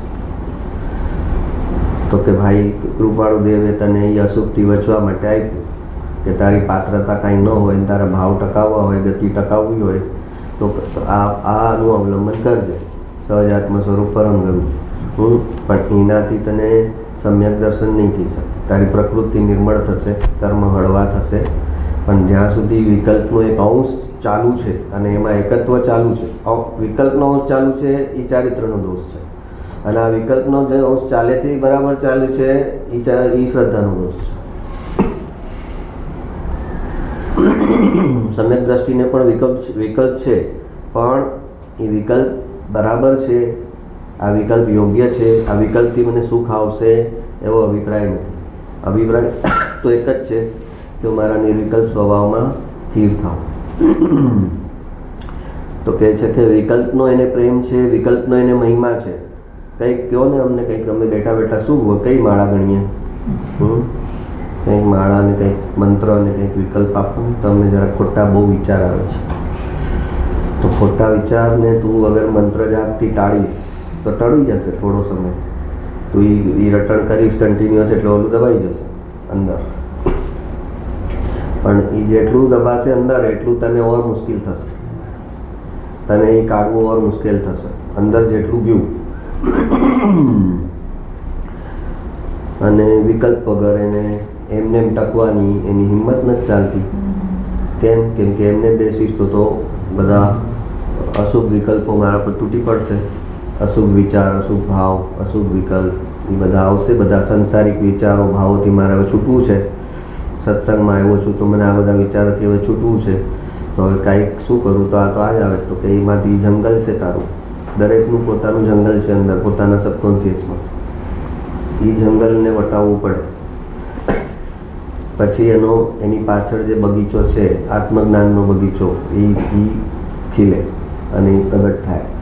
પણ આ જંગલ વટાવવામાં જે ડરી જાય તો એ આ બાજુ જ અટકી જાય કે ભાઈ આ બાજુ, જંગલની આ બાજુ જ રહ્યો ભાઈ, આપણે પ્રવેશ જંગલમાં કરવો નથી, ઓલી બાજુ નીકળશું કે નહીં ખાતરી નથી, એના કરતાં જંગલમાં પ્રવેશ ન કરો.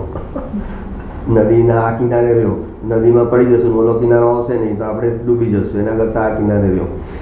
તો પહેલાં તો એને એ સમજવાનું છે કે ખોટા વિચાર ને ખોટા ભાવ જે આવે છે એ બહારથી નથી આવતા. એ કોઈ બહારથી તારી અંદર, અહીંયા ખોટા વિચાર ને ભાવ છે એનો પ્રવેશ તારી અંદર નથી થતો. તું ખાલી બેઠો અને ખોટા વિચાર ને ભાવ આવ્યા તો એ તારા સબકોન્શિયસમાં પડેલા હતા, એ આવ્યા. તો આ જોવાનું કારણ, જાણવાનું કાર્ય તો કરવું પડશે. સિદ્ધ ભગવાન જોનાર જાણનાર છે તો તારે તારા પરિણામના જોનારા જાણનારા બનવું પડશે. સિદ્ધ ભગવાન 3 લોક 3 કાળના જીવ અજીવના પરિણામને જાણે છે. તો શરૂઆત ક્યાંથી કરી હતી એમણે? પોતાના પરિણામથી. પોતાના પરિણામને જાણતા જાણતા જાણતા એમને એની પાછળ રહેલું અપરિણામી દ્રવ્ય દેખાઈ ગયું. તો આ પરિણામ સાથે હું માથાજી કરું છું, લડું છું, ઝઘડું છું, આ શેના માટે? આની પાછળ જે ઓલી વ્હાઇટ સ્ક્રીન છે એ તો હું, તો એ છું. આપણે પિક્ચર જોતા હોય ને એના પર ઓલા આગ લાગી, પછી કે પૂર આવ્યા, હા, તો આપણે કંઈ ઘરે પણ ઓલો વ્હાઇટ પડદો છે એને કાંઈ થાય છે? પૂર આવ્યા તો આપણે એમ થાય અરે કંઈ બધું 3D જુઓ ત્યારે એ ભ્રમણા થાય કે આ મને અંદર આવી ગયું પાણી, કે હેલિકોપ્ટરમાં નજીક આવી, એ ભ્રમણા થાય છે. તો પણ એ સાચું નથી, ભ્રમણા થાય છે. તો જેમ સ્ક્રીનની અંદરની ચીજ છે એનું કોઈ તમને વેદન નથી, પણ એને માની લેવું કે આ મારી અંદર થયું, એનું નામ મિથ્યા. સ્ક્રીનની અંદર પૂર આવ્યા તો ભાઈ અરે પૂર આવી ગયા, જો હવે હું ડૂબી જઈશ. અરે ભાઈ સ્ક્રીન ઉપર પૂર આવ્યા છે અને તોય સ્ક્રીન બી પાછી ભીની નથી થઈ. સ્ક્રીન પર પૂર આવ્યા છે પણ સ્ક્રીન પર પૂર આવ્યા છે તો સ્ક્રીન ભીની નથી થઈ. તો આપણે જે કીધેલું ને કે સરોવરમાં ચંદ્ર દેખાય છે એ વ્યવહાર અને સરોવરમાં પાણી છે એ નિશ્ચય. તો એવી રીતે એણે સમજવાનું છે કે એ વિચારને જોવા જ પડશે. એની સ્પીડ પહેલાં રિડ્યુસ કરવા માટે મારે ખાલી બેસીને એને જોવા પડશે. એટલે એ થોટ અને વિચાર જે છે એની સ્પીડ મહિનો 2 મહિના તમે રેગ્યુલરલી બેસશો એટલે એની પહેલાં સ્પીડ ઘટશે. અત્યારે તો તમે જોવા માગો તો જોઈ નહીં શકો. આ પંખો ઓન પર ફરતો હોય ત્યાં તમે એમાં જોઈ શકો કે કેટલી પાંચ છે? એમ તમારું ઓલું મન જે છે ફૂલ સ્પીડે જઈ રહ્યું છે, એક વિચાર, બીજો વિચાર, ત્રીજો વિચાર, ક્યાંથી ક્યાં તમે પોતે ન વિચારી શકો કે આ ક્યાંથી મેં શરૂ કર્યું ને ક્યાં એનો અંત આવ્યો. તો એ તો એટલી સ્પીડમાં છે, એટલી હેફાજાડ છે કે તમે એના જ્ઞાતા દ્રષ્ટા બી નહીં રહી શકો. પણ એમાં બેસવાને કારણે એમ થશે કે એની ધીમે ધીમે ધીમે એની સ્પીડ ઓછી થશે. અને સ્પીડ ઓછી થશે એટલે પછી તમને પકડમાં આવશે કે આ તો એબ્સર્ડ વિચાર છે, આનું કોઈ અંદર મૂળ નથી, કોઈ મિનિંગ નથી. કેમ કે ઓલી આપણા આ મોબાઈલમાં ઓલી કઈ ફાઇલ ક્રિએટ થાય ને, બધા કોમ્બિનેશન પરમ્યુટેશન પેલી કઈ ફાઇલો ક્રિએટ થાય પછી તમારે ડિલીટ કરવી પડે. હા, એ જે અંદર ફાઇલ એની મેળે થઈ જાય એમ અંદર જે ન્યુરોન્સ છે ને એમાં આપણી અંદર એ બધી અનવોન્ટેડ, આપણું કોઈ મિનિંગ ન હોય એવી અનવેસ્ટેડ બધી ફાઇલો એની મેળે પરમ્યુટેશન કોમ્બિનેશનથી થઈ જાય, જેમાં આપણી કોઈ ઈરાદો ન હોય. પણ એ ન્યુરોન્સની અંદર જે ડેટા હોય ને એ એકબીજા સાથે મિક્સ થઈ જાય અને મિક્સ થઈને આખું એક તમારું ડ્રીમ ઊભું થાય. તમને થાય કે આ શું વિચારું, જો આમ એક આગ લાગી હતી, પછી હું હજી થોડી આગળ જવા ગયું ત્યાં કૂતરો આવી ગયો, પછી હું આગળ ગઈ તો પછી મારા મામાનું ઘર આવી ગયું. તો ક્યાંથી ક્યાં વસ્તુ આવી ગઈ, કાંઈ લિંક જ નથી. તો કે એ જે ફાઇલો ક્રિએટ થાય છે જેમ આમાં કોમ્પ્યુટરમાં કે મોબાઈલમાં, એમ એકચ્યુઅલ બ્રેઇનની અંદર એ ફાઇલો ક્રિએટ થાય છે જે એબ્સર્ડ છે. એને તમારે ટોટલ ઇગ્નોર કરવાની છે કે એનું કોઈ સિગ્નિફિકન્સ નથી. એ ખાલી ન્યુરોનનો એક્સિડન્ટ અંદર થઈ ગયો છે. એક્સિડેન્ટલ થોટ્સ છે બધા, એમાં તમારું ક્યાંય એકત્વ નથી, કસાય નથી, છતાં થઈ રહ્યું છે. એ એક વસ્તુ છે. અને પછી એ જેમ ઓછું થશે એમ તમારી અંદર તમારી વૃત્તિ, વાસના, વિકાર અને કસાઈમાંથી જે વિચારો, ભાવો આવશે એ શરૂ થશે. એમાં તમને રીઝન મળશે કે આ વિચાર મને કેમ આવ્યો, આના માટે કેમ આમ થયું. 10 વર્ષ પહેલાં કોઈ કાંઈ કીધું તો એનો વિચાર આવશે, અંદર પેન્ડિંગ પડ્યું હશે, એટલે કે એને મને આ સંભળાવી દીધેલું અને પછી મેં નક્કી કર્યું હતું કે 1 વર્ષની અંદર હું એને સંભળાવીશ, પણ 10 વર્ષ થઈ ગયા, સંભળાવી નથી શકી. તો કેમ કરવાનું?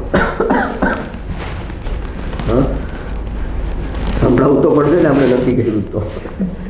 1 વર્ષમાં સંભળાવવાનો નિર્ણય કર્યો તો 10 વર્ષ સુધી મોકો ન મળ્યો, કેમ કે ઓલાનું પુણ્ય તપે છે અને આને પુણ્યનો એટલો પાવર હજી જમા થયો નથી. તો કે ભાઈ પહેલાં આવ્યું, હવે આને મારે શું કરવું છે? હજી એને એમ રાખવું છે શ્રદ્ધામાં કે આ સંભળાવીશ તો જ મને શાંતિ થશે, કે એને હું ડિઝોલ્વ કરી દઉં? એને હું ડિઝોલ્વ કરી દઉં તો મને શાંતિ, નિરાકુરતા મળશે, કે એ સંભળાવવાનો વિકલ્પ ઊભો રાખું તો મને શાંતિ થશે? મારે મારી શાંતિને બાળવાની નથી, એટલું એને સમજાય. કે એને કાંઈ સમજાણું કે સંભળાવ્યું કે ન સંભળાવ્યું એ કરવામાં આપણે કોઈને કોઈને પર જલતા અંગારા ફેંકવા તો કે એણે મારા પર ફેંક્યા તો હું પણ એના પર જલતા અંગારા ફેંકીશ. હા, તો તમે જલતા અંગારા પકડો ને પછી ફેંકો તો પહેલાં કોણ દાટશે? તો કે તું એ ક્લિયર થા કે તું એને સંભળાવવામાં પહેલાં તારા આત્માની સુખ, શાંતિ, તારા બધા પરિણામની નિર્મળતા, નિરાકુરતા, આ બધું ડિસ્ટર્બ થઈ ગયું. તારું જ્ઞાન જે છે એ સ્મોકી થઈ ગયું. તો બધી ચીજમાં તને પ્રોબ્લેમ આવશે. પછી તું જ્ઞાન જ્યાં કરવાનું હશે એ નહીં કરી શકે. એટલે તને ફર્ધર જો તું જ્ઞાન તારું બરાબર કામ કરશે ને તો એમાંથી તને એવું સુખ આવશે કે ઓલું બધું તને ઇગ્નોર થઈ જશે. કે જ્ઞાન હું કૃપાળુદેવ કહેતા કે અમે એક પાનું વાંચીએ શાસ્ત્રનું, ત્યાં તો અમને હજારો લાખો શાસ્ત્રોનો એમાંથી રેફરન્સ નીકળી જાય.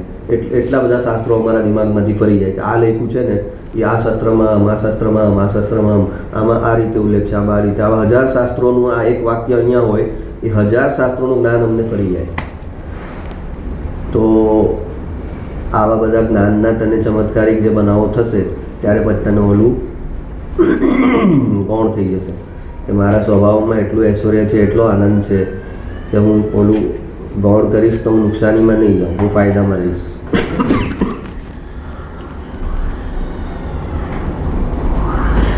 હા, હવે ઇન્દ્રિય જ્ઞાન અને અતિન્દ્રિય જ્ઞાનમાં ફરક શું છે? કોઈ બે અલગ અલગ નથી.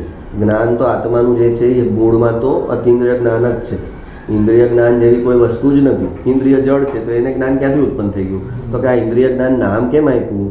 તો કે નામ એટલે આપ્યું કે આ આંખના માધ્યમ નિમિત્ત બનીને, આ જોવામાં આંખ નિમિત્ત બનીને ઇન્દ્રિય, અને અહીંયા આગળ આંખની અંદર ક્ષયોપસમ હતો દસનાવણીયનો, એમાં એને કારણે જ્ઞાન થયું. તો ઇન્દ્રિય અને ઇન્દ્રિય જ્ઞાન, એ ક્ષયોપસમ એટલે ઇન્દ્રિય જ્ઞાન, એને કારણે એને ઇન્દ્રિય જ્ઞાન કીધું છે. તો આત્માનું અતિન્દ્રિય જ્ઞાન, પણ એને જ્યારે પરમાં ફોકસ કર્યું, પર તરફ એને ફોકસ કર્યું, તો પરનું જ્ઞાન એને ઇન્દ્રિય વગર ન થાય. તો એને ઇન્દ્રિય થ્રુ ઇન્દ્રિય જવું પડે. તો એ ઇન્દ્રિય થ્રુ ગયો એટલે એને ઇન્દ્રિય જ્ઞાન કીધું. ને એ જ મતિસુદ્ધ જ્ઞાન જ્યારે અંતર્મુખ થઈ અને પોતાના આત્મા તરફ વળે, એ જ જ્ઞાન, તો પછી એ જ જ્ઞાનને અતિન્દ્રિય જ્ઞાન કહેવાય છે. કેમ કે અંતર્મુખ થવામાં કોઈ ઇન્દ્રિયની જરૂર નથી. અંતર્મુખ થઈ અને આત્માનો અનુભવ કરવાનો છે, એમાં કોઈ ઇન્દ્રિયની જરૂર નથી. એટલે ઇન્દ્રિય ટોટલ એલિમિનેટ થઈ ગઈ, તો એ જ જ્ઞાનને કીધું અતિન્દ્રિય જ્ઞાન. નહીંતર એમ સમજે છે કે બે જ્ઞાન છે, ઇન્દ્રિય જ્ઞાન અને અતિન્દ્રિય જ્ઞાન. તો કે એવું બે વસ્તુ છે નહીં. પણ જ્ઞાન જ્યારે પરલક્ષી થાય ત્યારે એને ઇન્દ્રિય જ્ઞાન કહે, અને જ્યારે જ્ઞાન સ્વલક્ષી થાય ત્યારે એને ઇન્દ્રિય જ્ઞાન અને અતિન્દ્રિય જ્ઞાન કહે. મતિશ્રુત જ્ઞાન પરનું લક્ષ કરે તો એને ઇન્દ્રિય જ્ઞાન કહે છે, ને સ્વરૂપનું લક્ષ કરે તો એને અતિન્દ્રિય જ્ઞાન કહે છે.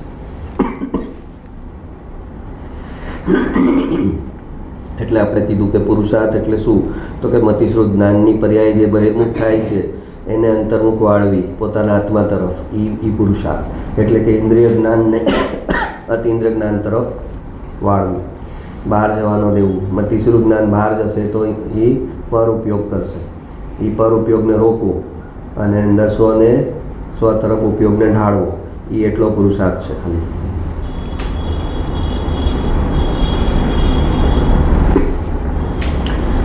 क्रमबद्ध अनुसार होता है। मैं करता नहीं, कर सकता नहीं, मैं ज्ञान मात्र हूँ, मैं साक्षी मात्र हूँ, मैं निमित्त मात्र हूँ। આ સવારના ઉઠીને એકવાર બોલી દેવું ને રાતે સૂતી વખતે બોલી દેવું, એટલે મેં કર્યું ને પહેલાં કર્યું ને એ બધું ઉત્પન્ન ન થાય. શું કહે છે? ક્રમબદ્ધ અનુસાર થાય. અને એ ક્રમબદ્ધ કોણે કીધું? તો કે કેવળ જ્ઞાનીનો અમને નિર્ણય છે, અમને કેવળ જ્ઞાનીની શ્રદ્ધા છે, અમને સર્વજ્ઞની શ્રદ્ધા છે કે એણે કીધું છે કે આખું જગત ક્રમબદ્ધ છે, એની અમને શ્રદ્ધા છે. मैं करता नहीं, कर सकता नहीं, मैं ज्ञान मात्र हूँ, मैं साक्षी मात्र हूँ, मैं निमित्त मात्र हूँ. હવે ક્રમબદ્ધ છે, ક્રમબદ્ધ અનુસાર હોતા એમ કરે એને કુદરત પાછી સિલેક્ટ કરે કે હવે તમે આ ક્રમબદ્ધ સમજાવવાનો રોલ પણ તમે જ લો. હવે જગતના જેટલા ઉત્કૃષ્ટ કાર્યો હોય એ કોના ભાગે આવે? તો કે જે અકર્તા તરફ જતો હોય એના ભાગે આવે. કુદરત કોને સિલેક્ટ કરે? જે અકર્તા તરફ હોય, જે કર્યા પછી ક્રેડિટ ન લેવાનો હોય એ કુદરતને પસંદ પડે. કર્યા પછી જે ક્રેડિટ લેવાનો હોય એને કુદરત રિજેક્ટ કરે કે તું રિજેક્ટ થઈશ. કેમ? કે તું ક્રેડિટ લેવાનો છે એટલે તું જે કરવાનો છે એમાં તારું એકત્વ છે ને, એટલે તું શ્રેષ્ઠ કાર્ય નહીં કરી શકે. તું શ્રેષ્ઠ કાર્ય, અમને તો કોઈ શ્રેષ્ઠ કાર્ય કરનાર જોઈએ છે, તો એ જે અકર્તા હશે ને એ જ શ્રેષ્ઠ કાર્ય કરી શકશે. પેલા કાર્ડિયોલોજિસ્ટ હોય ને એના ફાધરને બ્લોકેજ આવ્યું ને તો એ પોતે ઓપરેશન ન કરે, એના ફ્રેન્ડ બેસ્ટ ડૉક્ટર હોય ને એને કે ભાઈ તું સંભાળ લે, મેરે સે નહીં હોગા. કેમ? તું દુનિયાભરના ઓપરેશન કરે છે ને તો આ તારા ફાધરનું તો તું વધારે સાવધાનીથી કરીશ ને. તો કે ના, રાગ આવ્યો એટલે કરતાપણું આવ્યું એટલે એનો હાથ હલશે, એની હાથની સ્ટેબિલિટી મેન્ટેન નહીં થાય. અને ઓલો અજાણ્યો હશે, એને એટેચમેન્ટ નહીં હોય, એ ફટ બધું કરશે. એટેચમેન્ટ આવી, આસક્તિ આવી, કરતાપણું આવ્યું, રાગ આવ્યો એટલે તારું કાર્ય બગડ્યું, શ્રેષ્ઠ કાર્ય ન થઈ શકે. જ્યાં અકર્તાપણું છે, જ્યાં વિતરાગ ભાવ છે, જ્યાં કોઈ ટેન્શન નથી, આ મારું છે ના મારે આમ ન થાય તેમ ન થાય, આનું બગડી ન જાય ઓપરેશન, એવું કોઈ નથી. હું નોર્મલ વેમાં જે બેસ્ટ છે એ કરું છું તો એનું બેસ્ટ થશે. તો કે છે क्रमबद्ध अनुसार होता है. मैं करता नहीं, कर सकता नहीं, मैं ज्ञान मात्र हूँ, मैं साक्षी मात्र हूँ, मैं निमित्त मात्र हूँ. આ વિકલ્પથી એ સ્વીકારે તો દેવગતિમાં વયો જાય. કરતા પણ ઉડાવે એટલે દેવગતિ આવે.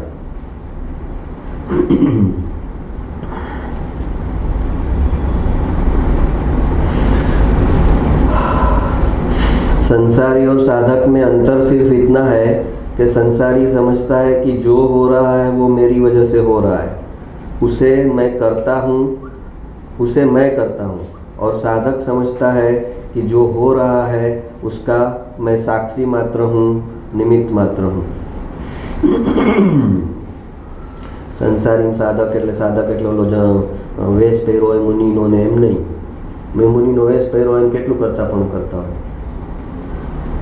કેટલું ફંડ ફાળો એકઠો કરીને મારે આ બનાવવાનું જ ને, મારે આ ચલાવવાનું જ ને, મારે ઓલી ભોજનાલય ચલાવવાનું જ ને.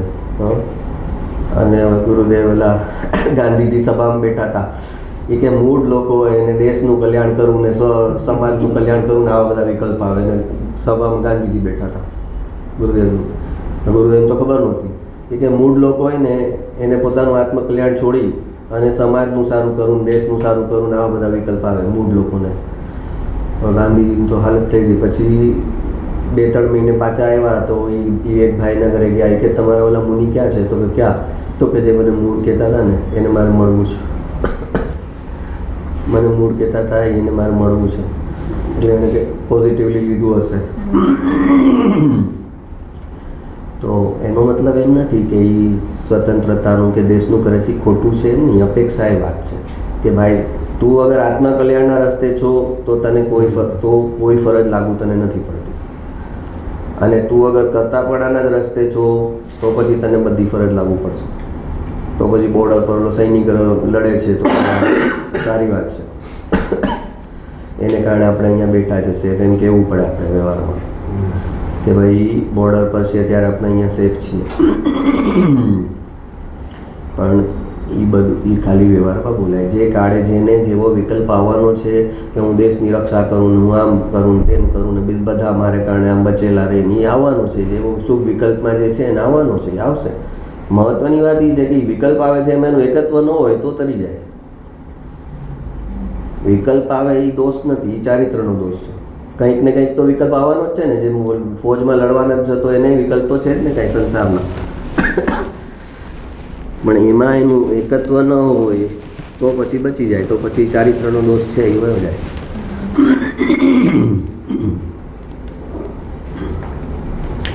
અશુભ ભાવ એ રસ્તાનો તડકો છે, શુભ ભાવ એ રસ્તાનો છાંયો છે, શુદ્ધ સ્વભાવ એ ઘરનો વિસામો છે.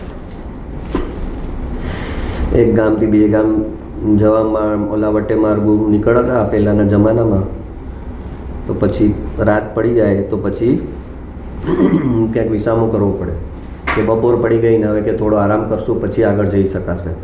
તો એ છાંયો ગોતે અને વિસામો કરે, ને જમવાનું કરવાનું હોય તો એ ઝાડના છાયામાં કરે. તો એને કહેવાય કે એ રસ્તાનો અશુભ ભાવ એ રસ્તાનો તડકો છે. તો હવે જ્યારે બેસવાનું જ છે ત્યાં આગળ તો કોઈ છાંયો ગોતીને બેસે એ જ સારું કહેવાય ને. તડકામાં બેસે એ થોડી સારું કહેવાય. હા, તો કે અશુભ ભાવમાં રહેશે તો એને તો તડકો છે અને એને દુઃખ આવશે. અને પણ શુભ ભાવમાં આવ્યો તો એ શુભ ભાવ એ રસ્તાનો છાંયો છે, એ તારું પરમનન્ટ ઘર નથી. એ રસ્તામાં ઝાડ નીચે છાંયો છે અને એમાં તું આરામ કરે તો એ ઓકે, વાય ફાઇન, પણ તું એને તારું ઘર સમજવા લાગે તો રોંગ. વિસામો કરે અને એમ સમજે કે મારે આગળ જવા માટેની એનર્જી હું રિગેઇન કરીશ, રિચાર્જ કરીશ અહીંયા આરામ કરીને. જેમ મુનિ છઠ્ઠા ગુણસ્થાનમાં આવે તો શાસ્ત્ર રચના કરે, ઉપદેશ આપે, તો કે એનું ધ્યેય શું છે કે આ વિકલ્પથી નીચે ન જાઉં, એટલે અશુભમાં ન જાઉં, અને આ વિકલ્પનો પાવર ઓછો થાય તો પાછો સાતમા ગુણસ્થાનમાં શુક્લ ધ્યાનમાં આવી જાઉં.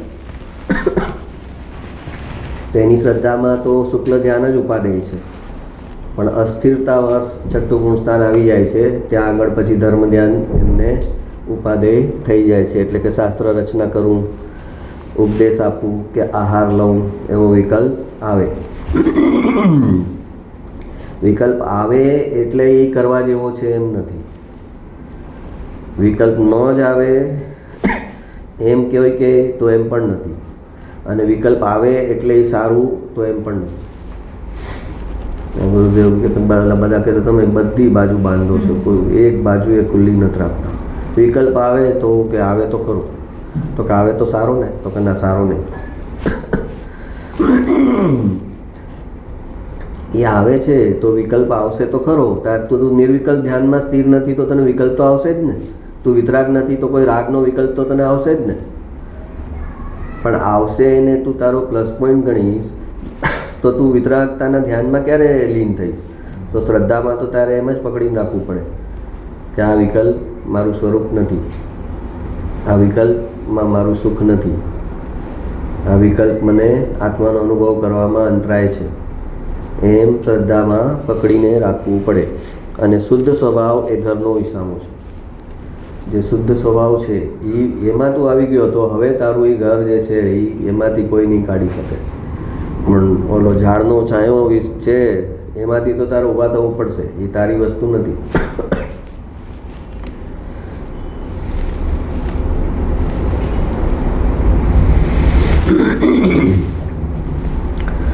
ગુરુદેવનું વાક્ય છે, 84ના ભવબ્રહ્મણ છોડાવનારી 3 લોકના નાથની વાણી સાંભળવા આવે તેને દેવ શાસ્ત્ર ગુરુનો કેટલો વિનય જોઈએ. સ્વર્ગેથી ઇન્દ્ર આદિ દેવો ભગવાનની વાણી કેટલા વિનય ભક્તિ ને નરમાસથી સાંભળે છે. જીન વાણી સાંભળતી વખતે શાસ્ત્રોનો વિનય ને બહુમાન રાખવા જોઈએ. શાસ્ત્રને નીચે મુકાય નહીં, શાસ્ત્રની ઉપર કોણીનો ટેકો દેવાય નહીં, પગ ઉપર પગ ચડાવીને શાસ્ત્ર શ્રવણ કરવા બેસાય નહીં, રૂમાલ કે પાના આદિથી હવા ખવાય નહીં. બોલો ગુરુદેવ, આવું બધું સમજાવવું પડે. એટલે કોઈ ખાતા હશે ને, રૂમાલથી હવા ખાતા હશે ને, કોઈ ગુરુદેવ જોયા હશે ને તો જ કહે ને આટલું. હા, શાસ્ત્રને નીચે મુકાય નહીં, શાસ્ત્રની ઉપર કોણીનો ટેકો દેવાય નહીં, પગ ઉપર પગ ચડાવીને શાસ્ત્ર શ્રવણ કરવા બેસાય નહીં, રૂમાલ કે પાના આદિથી હવા ખવાય નહીં. હવે બહુ ડેન્જર છે.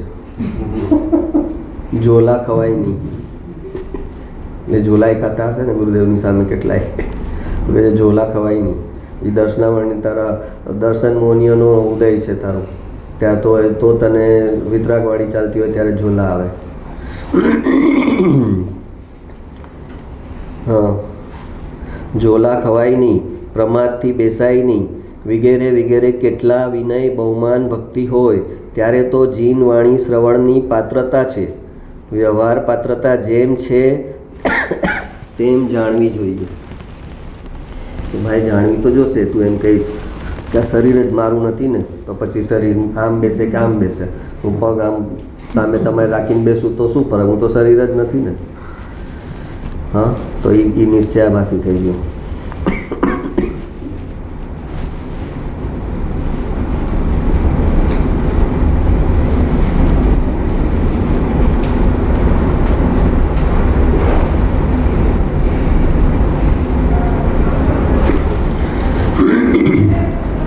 છ ઢાળામાં કહ્યું કે અજ્ઞાની કરોડો જન્મ વ્રત તપ કરે તો પણ એને નિર્જરા નથી.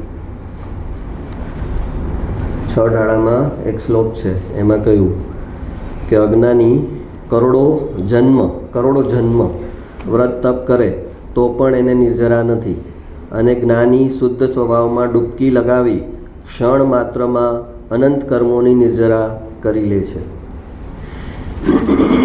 ક્ષણ માત્રમાં શુદ્ધ સ્વભાવમાં ડૂબકી લગાવી અને અનંત કર્મોની નિર્જરા કરી લે. ઓલો ત્યાં તો કરોડો વર્ષના આયુષ્ય હોય ને, ત્યાં કરોડો વર્ષના તપ કરે મહાવિદેમાં, અને છતાં એને નિર્જરા ન થાય.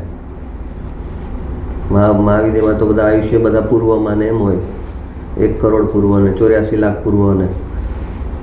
હા, તો એમાં એ કહે છે કરોડો વર્ષના વ્રત તપ કરી લે. આ તો અહીંયા તો જન્મ લખ્યું જ પાછું, પણ આ તો એક જન્મમાં કરોડો વર્ષના વ્રત તપ ચાલતા હોય એના, અને છતાં એની શ્રદ્ધા જ્યાં સુધી ચોખ્ખી નથી, ભગવાને જ્યાં એણે એકત્વ કરવાનું કીધું એ એને સ્થાપના કરી નથી, સ્વભાવમાં એકત્વ કર્યું નથી, અને પછી બહારથી બધી ચીજ કરે, એ બધું એકડા વગરના મીંડા.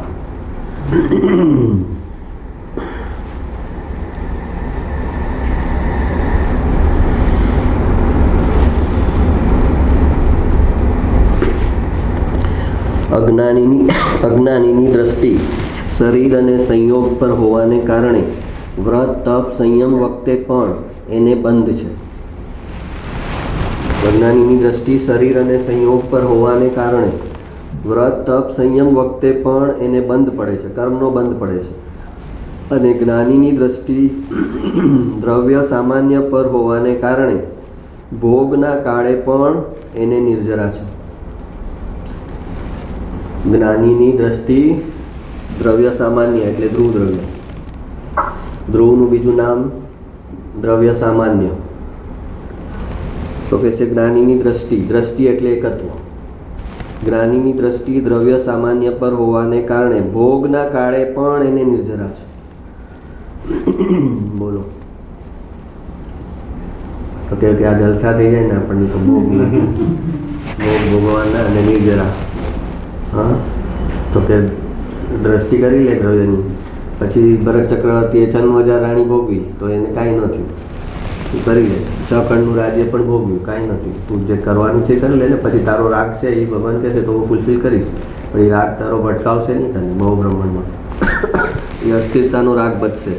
તું દ્રવ્યની દ્રષ્ટિ કરી લઈશ પછી જે રાગ બચશે એ અસ્થિરતાનો રાગ બચશે. રાગના 2 પ્રકાર હોય, એક અભિપ્રાયનો રાગ અને એક અસ્થિરતાનો રાગ.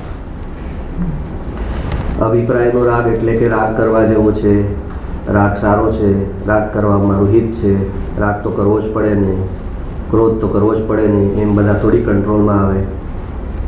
બધાને થોડા દબડાવવા જ પડે ને તો જ કંટ્રોલમાં આવે. એને કહેવાય અભિપ્રાયનો રાગ. અને બીજો અસ્થિરતાનો રાગ છે કે એને છે કે ના રાગથી તો કોઈ મારું હિત ન થઈ શકે, રાગથી તો મારું કર્મ બને, રાગથી તો ભવભ્રમણ થાય, અને એ કોઈ ઉપાદેય નથી રાગ, અને છતાં અસ્થિરતાવશ થઈ જાય તો એને કહેવાય કે એ અસ્થિરતાનો રાગ. અને અસ્થિરતાનો રાગ છે એ ચારિત્રનો દોષ છે, અને અભિપ્રાયનો રાગ છે એ શ્રદ્ધાનો અને મિથ્યાત્વનો દોષ છે. પણ આ વાત દ્રષ્ટિનો મહિમા બતાવવા માટે છે, અસંયમ અને પ્રમાદ કરવા માટે નથી. અહીંયા એમ કીધું કે ભાઈ જ્ઞાનીને ભોગને કાળે પણ નિર્જરા છે, તો કે તને ભોગમાં પ્રેરિત કરવા માટે નથી, તો પ્રમાદ તું કરે એના માટે આ વાત નથી કીધી. પણ તને દ્રષ્ટિનો મહિમા સમજાય કે આ દ્રષ્ટિ જે છે જો રાઈટ જગા પર આવી ગઈ તો એનો મહિમા કેવો છે કે પછી અસ્થિરતાવશ બહાર કંઈ બી કરી નાખ્યું છે તો એ ગૌણ થઈ જાય છે.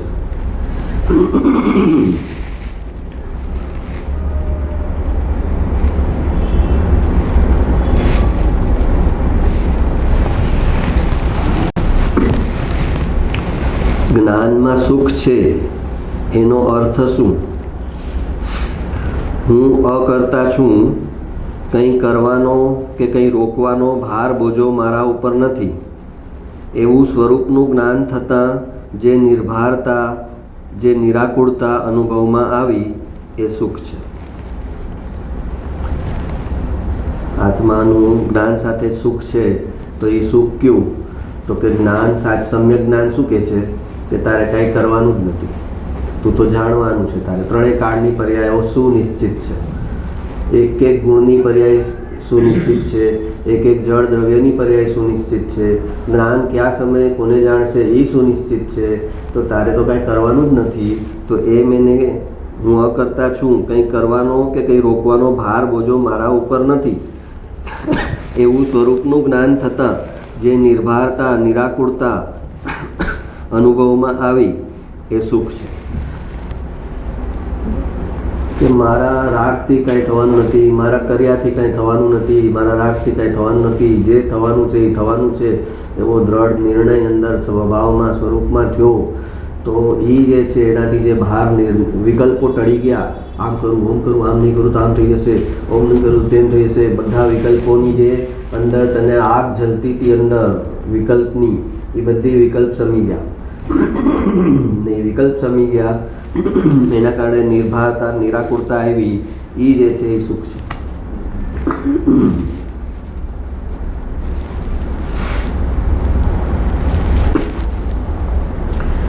સ્વાધ્યાય સત્સંગ વખતે પરમાં ભટકતો ઉપયોગ આંશિક રૂપે સ્વદ્રવ્યમાં કેન્દ્રિત થાય છે, જેના કારણે અસાતાવેદનીય કર્મના સ્થિતિ અને અનુભાગ ઘટી જવાને કારણે ચમત્કાર લાગે એવી ઘણી ઘટનાઓ થાય છે, જેને કૃપાળુદેવે ગુપ્ત ચમત્કાર એવું નામ આપેલું. કૃપાળુદેવે કીધું કે આ સૃષ્ટિના ગુપ્ત ચમત્કારની તો એને ખબર નથી ને મને પાછા ઉપદેશ આપવા આવ્યા છે. એટલે કે આત્માનો આશ્રય કરવું તો મારા કેટલાય કર્મોના સ્થિતિના અનુભાગ ટળી જાય, કેટલાય કર્મ અસાતા અને પાપના જે કર્મો છે એનું સંક્રમણ થઈને પુણ્યમાં કન્વર્ટ થઈ જાય, અસાતાવેદન્ય હોય તો સાતાવેદન્યમાં કન્વર્ટ થઈ જાય, જે અસાતાવેદન્ય હોય એના સ્થિતિનો અનુભાગ સાવ ઘટી જાય. આ બધા સૃષ્ટિના ગુપ્ત ચમત્કાર છે. અને એ તેનાથી થાય છે તો કે સ્વાધ્યાય સત્સંગ વખતે તારો જે સંસારમાં ભટકતો ઉપયોગ હતો એ તારો સ્વભાવની વાતમાં ફોકસ થયો, એ સમયે તને બીજા બધા વિકલ્પો ટળી ગયા અને એ સ્વદ્રવ્યમાં જે ઉપયોગ કેન્દ્રિત થયો એને કારણે સૌથી પહેલું તમારું જે એકાગ્રતા થાય આત્મામાં આંશિક મળતો હોય એની પ્રાયોરિટી શું? તો કે જીવને અસાતા અને દુઃખથી છૂટવું છે. એમ એના અંદર અજ્ઞાત અંદર ઊંડાણમાં પડેલું છે, મને દુઃખ ના આવે, મને દુઃખ ના આવે. કેમ કે પોતે સુખ સ્વરૂપી છે, પોતે આનંદ સ્વરૂપી છે, તો એને દુઃખનું રિપલ્સન પડેલું છે અંદર. તો સૌથી પહેલી નિર્જરા કોની કરશે? આત્મા. આત્મા તો તમારો મિત્ર છે ને, તો તમારા રાગ અનુસાર જ જશે. તો કે આને પહેલાં આના અસાતાવેદનીય જેટલા કન્વર્ટ થઈ શકતા એટલા સાતામાં કન્વર્ટ કરું, એ ન થઈ શકે એવા હોય સ્થિતિ તો એના સ્થિતિના અનુભાગ એટલા નોમિનલ કરી નાખું કે પ્રેક્ટિકલી કંઈ ફરક જ ન પડે, એની કોઈ વસ્તુ ન અટકે. સમજો એક છોકરો છે, એની એક્ઝામ છે તો એને તાવ છે પણ એટલો એવી રેન્જમાં છે કે એ પેપર જઈને લખી આવો. તાવ હોવો અને અસાતા હોવી એ બે વસ્તુ અલગ છે. 2 ડિગ્રી તાવ હોય ને અંદરથી એકદમ કુલ એન્ડ કામ હોઈ શકે, બહારથી અને એનું પેપર લખવામાં એનું જ્ઞાન જરા પણ ફોલ્ટ ન થાય, એ બધું જ કરીને આવી જાય અને મમ્મી કે તે આવા ઓલામાં કેમ લેતી હોય, કાંઈ મને પ્રોબ્લેમ નથી, હવે સૂઈ જાય તો હા. તો એ સ્થિતિને અનુભાગ એવા ઘટાડી નાખે કે તમારી બહાર એની કોઈ ઇફેક્ટ ન આવે, તમારો કોઈ વ્યવહાર જે છે એ ડિસ્ટર્બ ન થાય. પણ તમે ફળ ભોગ્યું એને એ લખતી વખતે એને અસાતા અને અસુખ તો હતું જ લખતી વખતે, પણ એને કારણે એનું પેપરમાં કાંઈ ફોલ્ટ નથી. તો સૌથી પહેલાં એના અસાતા વેદનીય કર્મના સ્થિતિના અનુભાગ ઘટી જવાને કારણે ચમત્કાર લાગે એવી ઘણી ઘટનાઓ થાય છે, જેને કૃપાળુદેવે ગુપ્ત ચમત્કાર એવું નામ આપ્યું છે. આંશિક એકાગ્રતાથી શરીરની વેદના ટળે છે, જ્યારે પૂર્ણ એકાગ્રતાથી શરીર જ ટળી જાય છે.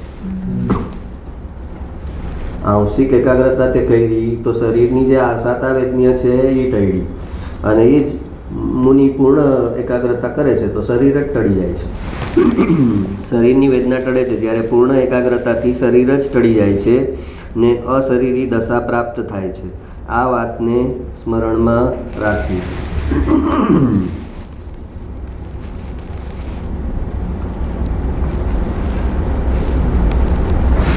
એટલે સ્વાધ્યાય સત્સંગને એમ ન સમજવું કે આ તો કોઈ કાર્યકારી નથી, ઓલા બધા બાબાઓ બધા હોય ને એ બધું કંઈક આ તારું આમ મટાવ્યું ને આ લઈ જાય તો આમ થશે ને તેમ થશે, એનાથી આ બહુ ઊંચી વસ્તુ છે ભાઈ તારી આગળ. તો આ ભાવથી ને શ્રદ્ધાથી કરે ને તો તારા કેટલાય કર્મો આમ અહીંયા સાઈડમાંથી વ્યાજ જશે, તને ખબર નહીં પડે કે આનું ફળ ક્યાં આવ્યું ને ક્યાં વયું ગયું. અને કોઈ બાબાનો ચમત્કારનો તારા પર ખોટો એનો ઋણાનુબંધ નહીં લાગે, અને ઓલોએ જે આપ્યો છે ને એનું તને એની સાથેનું ઋણાનુબંધ લાગશે, એની કિંમત આવશે, એના મિથ્યાત્વની તે અનુમોદના કરી એટલે એ તને લાગશે.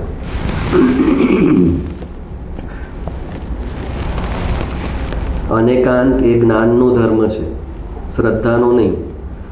શ્રદ્ધાનો ધર્મ સદાય સમ્યક એકાંત જ છે. જૈન ધર્મ અનેકાંતવાળો એને આ વાક્યને એટલો મિસયુઝ કર્યો જૈન લોકોએ અને બીજા લોકોએ કે તમે તો અનેકાંતવાદી છો, તમે તો બધા ધર્મનો સ્વીકાર કરો, તમે તો બધા ધર્મની અપેક્ષા સ્વીકાર કરો, એને અપેક્ષાથી સમજવાની ટ્રાય કરો. સર્વધર્મ સમાન ભાવના છે તો કે સર્વધર્મ સમાન ભાવના નથી. શ્રદ્ધા અપેક્ષા એ સર્વધર્મ સમાન ભાવના નથી. વિતરાગ વાણીથી આટલો આમ છે તો એને રિજેક્ટ કરે છે વિતરાગ વાણી, તો એને અન્ય મતમાં નાખે છે. અન્ય મતનું ટોડરમલજીએ મોક્ષ માર્ગ પ્રકાશકમાં આખું લિસ્ટ આપ્યા છે. આ અન્ય મત, બૌદ્ધ ધર્મ, સાંખ્ય, ચારવાક, ડેરાવાસી, સ્થાનકવાસી. આમ પછી ઘા ન લાગવો જોઈએ કે હું સ્થાનકવાસી છું ને મને અન્ય મતમાં લાગ્યું, તો કે ભાઈ તો તારું કામ નથી, આ મજબૂત જોઈએ, સત્ય પચાવવા માટે આ મજબૂત જોઈએ. જે જાણે તને સત્ય જાણવામાં રસ છે કે મેં જાણ્યું એ સત્ય એમ પુરવાર કરવાનો રસ છે. અરે 25 વર્ષ કોઈ ચીજ પકડી હોય ખબર પડે કે ખોટી છે તો 1 સેકન્ડમાં સરળ નિર્મળ માણસ નિખાલસ હોય એ છોડી દે, ત્યારે હું રોંગ હતો, આઈ વોઝ રોંગ. એટલું એક્સેપ્ટ ના કરી શકે તો આ માર્ગમાં ન આવી શકે, આગળ ન જઈ શકે. રોંગ ગુરુદેવ કે રોંગ રસ્તે હોવો એ પ્રોબ્લેમ નથી, યુ ટર્ન લઈ લેતો નથી એ પ્રોબ્લેમ છે. રોંગ રસ્તાનું સમર્થન કરતો જાય છે અને યુ ટર્ન નથી લેતો. યુ ટર્ન લઈ લે તો અનાદિકાળનું મિથ્યાત્વ છે એ પણ 1 સેકન્ડમાં ઉડી જાય છે. તો કે અનેકાંત જ્ઞાનનો ધર્મ છે, તો કે જ્ઞાનનો ધર્મ અનેકાંત. તો પહેલાં તો જૈન ધર્મ શું કહે છે અનેકાંત એટલે જ્ઞાનનો ધર્મ કેમ? તો કે અહીંયા તો પહેલાં તો જૈન ધર્મની અનેકાંતની વ્યાખ્યા છે કે દ્રવ્ય અને પર્યાય બંને છે એમ જ્ઞાન સ્વીકારે એનું નામ અનેકાંત. પણ ઓલું તેરાપંથી ને દેરાવાસી, સ્થાનકવાસી, દિગંબર ને એ બધાય ધર્મ સાચા એટલે અનેકાંત. તો કે એ તારી પોતાની મિથ્યા વ્યાખ્યા છે, એવી અનેકાંતની વ્યાખ્યા નથી. ભગવાનની જૈન ધર્મને અનેકાંત કીધો એટલે એમ કીધું કે દ્રવ્ય પણ છે અને પર્યાય પણ છે, એ બંનેનો સ્વીકાર તારે કરવો પડશે. એટલે કે આત્મા શાશ્વત પણ છે અને આત્મા ક્ષણિક પણ છે, એમ જ્ઞાને સ્વીકારવું જ પડશે. અગર જ્ઞાન ન સ્વીકારે તો જ્ઞાન મિથ્યા થઈ ગયું. જ્ઞાન અગર બંને અપેક્ષા, બે વિરોધી અપેક્ષા છે, આત્મા શાશ્વત છે અને આત્મા ક્ષણિક છે, એ બે વિરોધી ચીજને જ્ઞાન સ્વીકારે છે એટલે એ અનેકાંત છે. શ્રદ્ધાનો ધર્મ સદાય સમ્યક એકાંત જ છે, પણ શ્રદ્ધા પર્યાયને ક્યારેય સ્વીકારતી જ નથી. સમ્યક એકાંત એટલે પર્યાયને બાદ કરી અને નિશ્ચયમાં આવવું અને ધ્રુવ દ્રવ્યને સ્વીકારવું. એ શ્રદ્ધાનો વિષય છે. તો કે જે શ્રદ્ધાનો ધર્મ સદાય સમ્યક એકાંત જ છે. શ્રદ્ધા જે છે એ પર્યાયને સ્વીકારે તો શ્રદ્ધા મિથ્યા થઈ ગઈ, અને જ્ઞાન જો પર્યાયને ન સ્વીકારે તો જ્ઞાન મિથ્યા થઈ ગયું. તો શ્રદ્ધાનો ધર્મ સદાય સમ્યક એકાંત છે, એટલે કે એ દ્રવ્યને જ સ્વીકારે, એ શાશ્વત ત્રિકાળી વસ્તુને જ સ્વીકારે, એ શુદ્ધ વસ્તુને જ સ્વીકારે. એ પર્યાયના રાગ દ્વેષ, પર્યાયની મલિનતા, એ કોઈ પણ ચીજ ન સ્વીકારે. એ નિર્મળ પર્યાય ન સ્વીકારે તો મલિન પર્યાયને ક્યાંથી સ્વીકારે? શ્રદ્ધા જે છે એ નિર્મળ પર્યાયને નથી સ્વીકારતી કે તું એક સમયની છે, ઉત્પાદ થશે અને વ્યય થશે, મારે શું કામ તારી સાથે માથાજીત કરવી? ઓલી રાગવાળી મલિન પર્યાય આવે છે ને જાય છે, તું આવે છે ને જાય છે, મારે તારામાં રસ જ નથી. મને જે દ્રવ્ય છે એમાં જ રસ છે. તો શ્રદ્ધાનું કામ છે કે શાશ્વત દ્રવ્યને સ્વીકારે, અને જ્ઞાનનું કામ છે કે બંનેને સ્વીકારે. બંનેને સ્વીકારે એટલે અનેકાંત, અને એકને સ્વીકારે શ્રદ્ધા, એ સમ્યક એકાંત. અને અનેકાંત એટલે બધાય ધર્મનો સમાન ધર્મ ભાવનાથી સ્વીકારે, એ મિથ્યા, એ અનેકાંત નથી.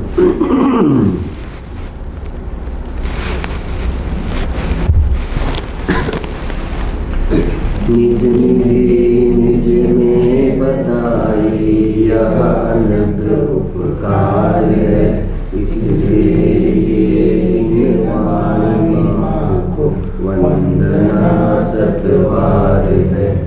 निज निज में बताई यह अनंत उपकार है, इसके लिए जिन वाणी माँ को वंदना शतवार है, वंदना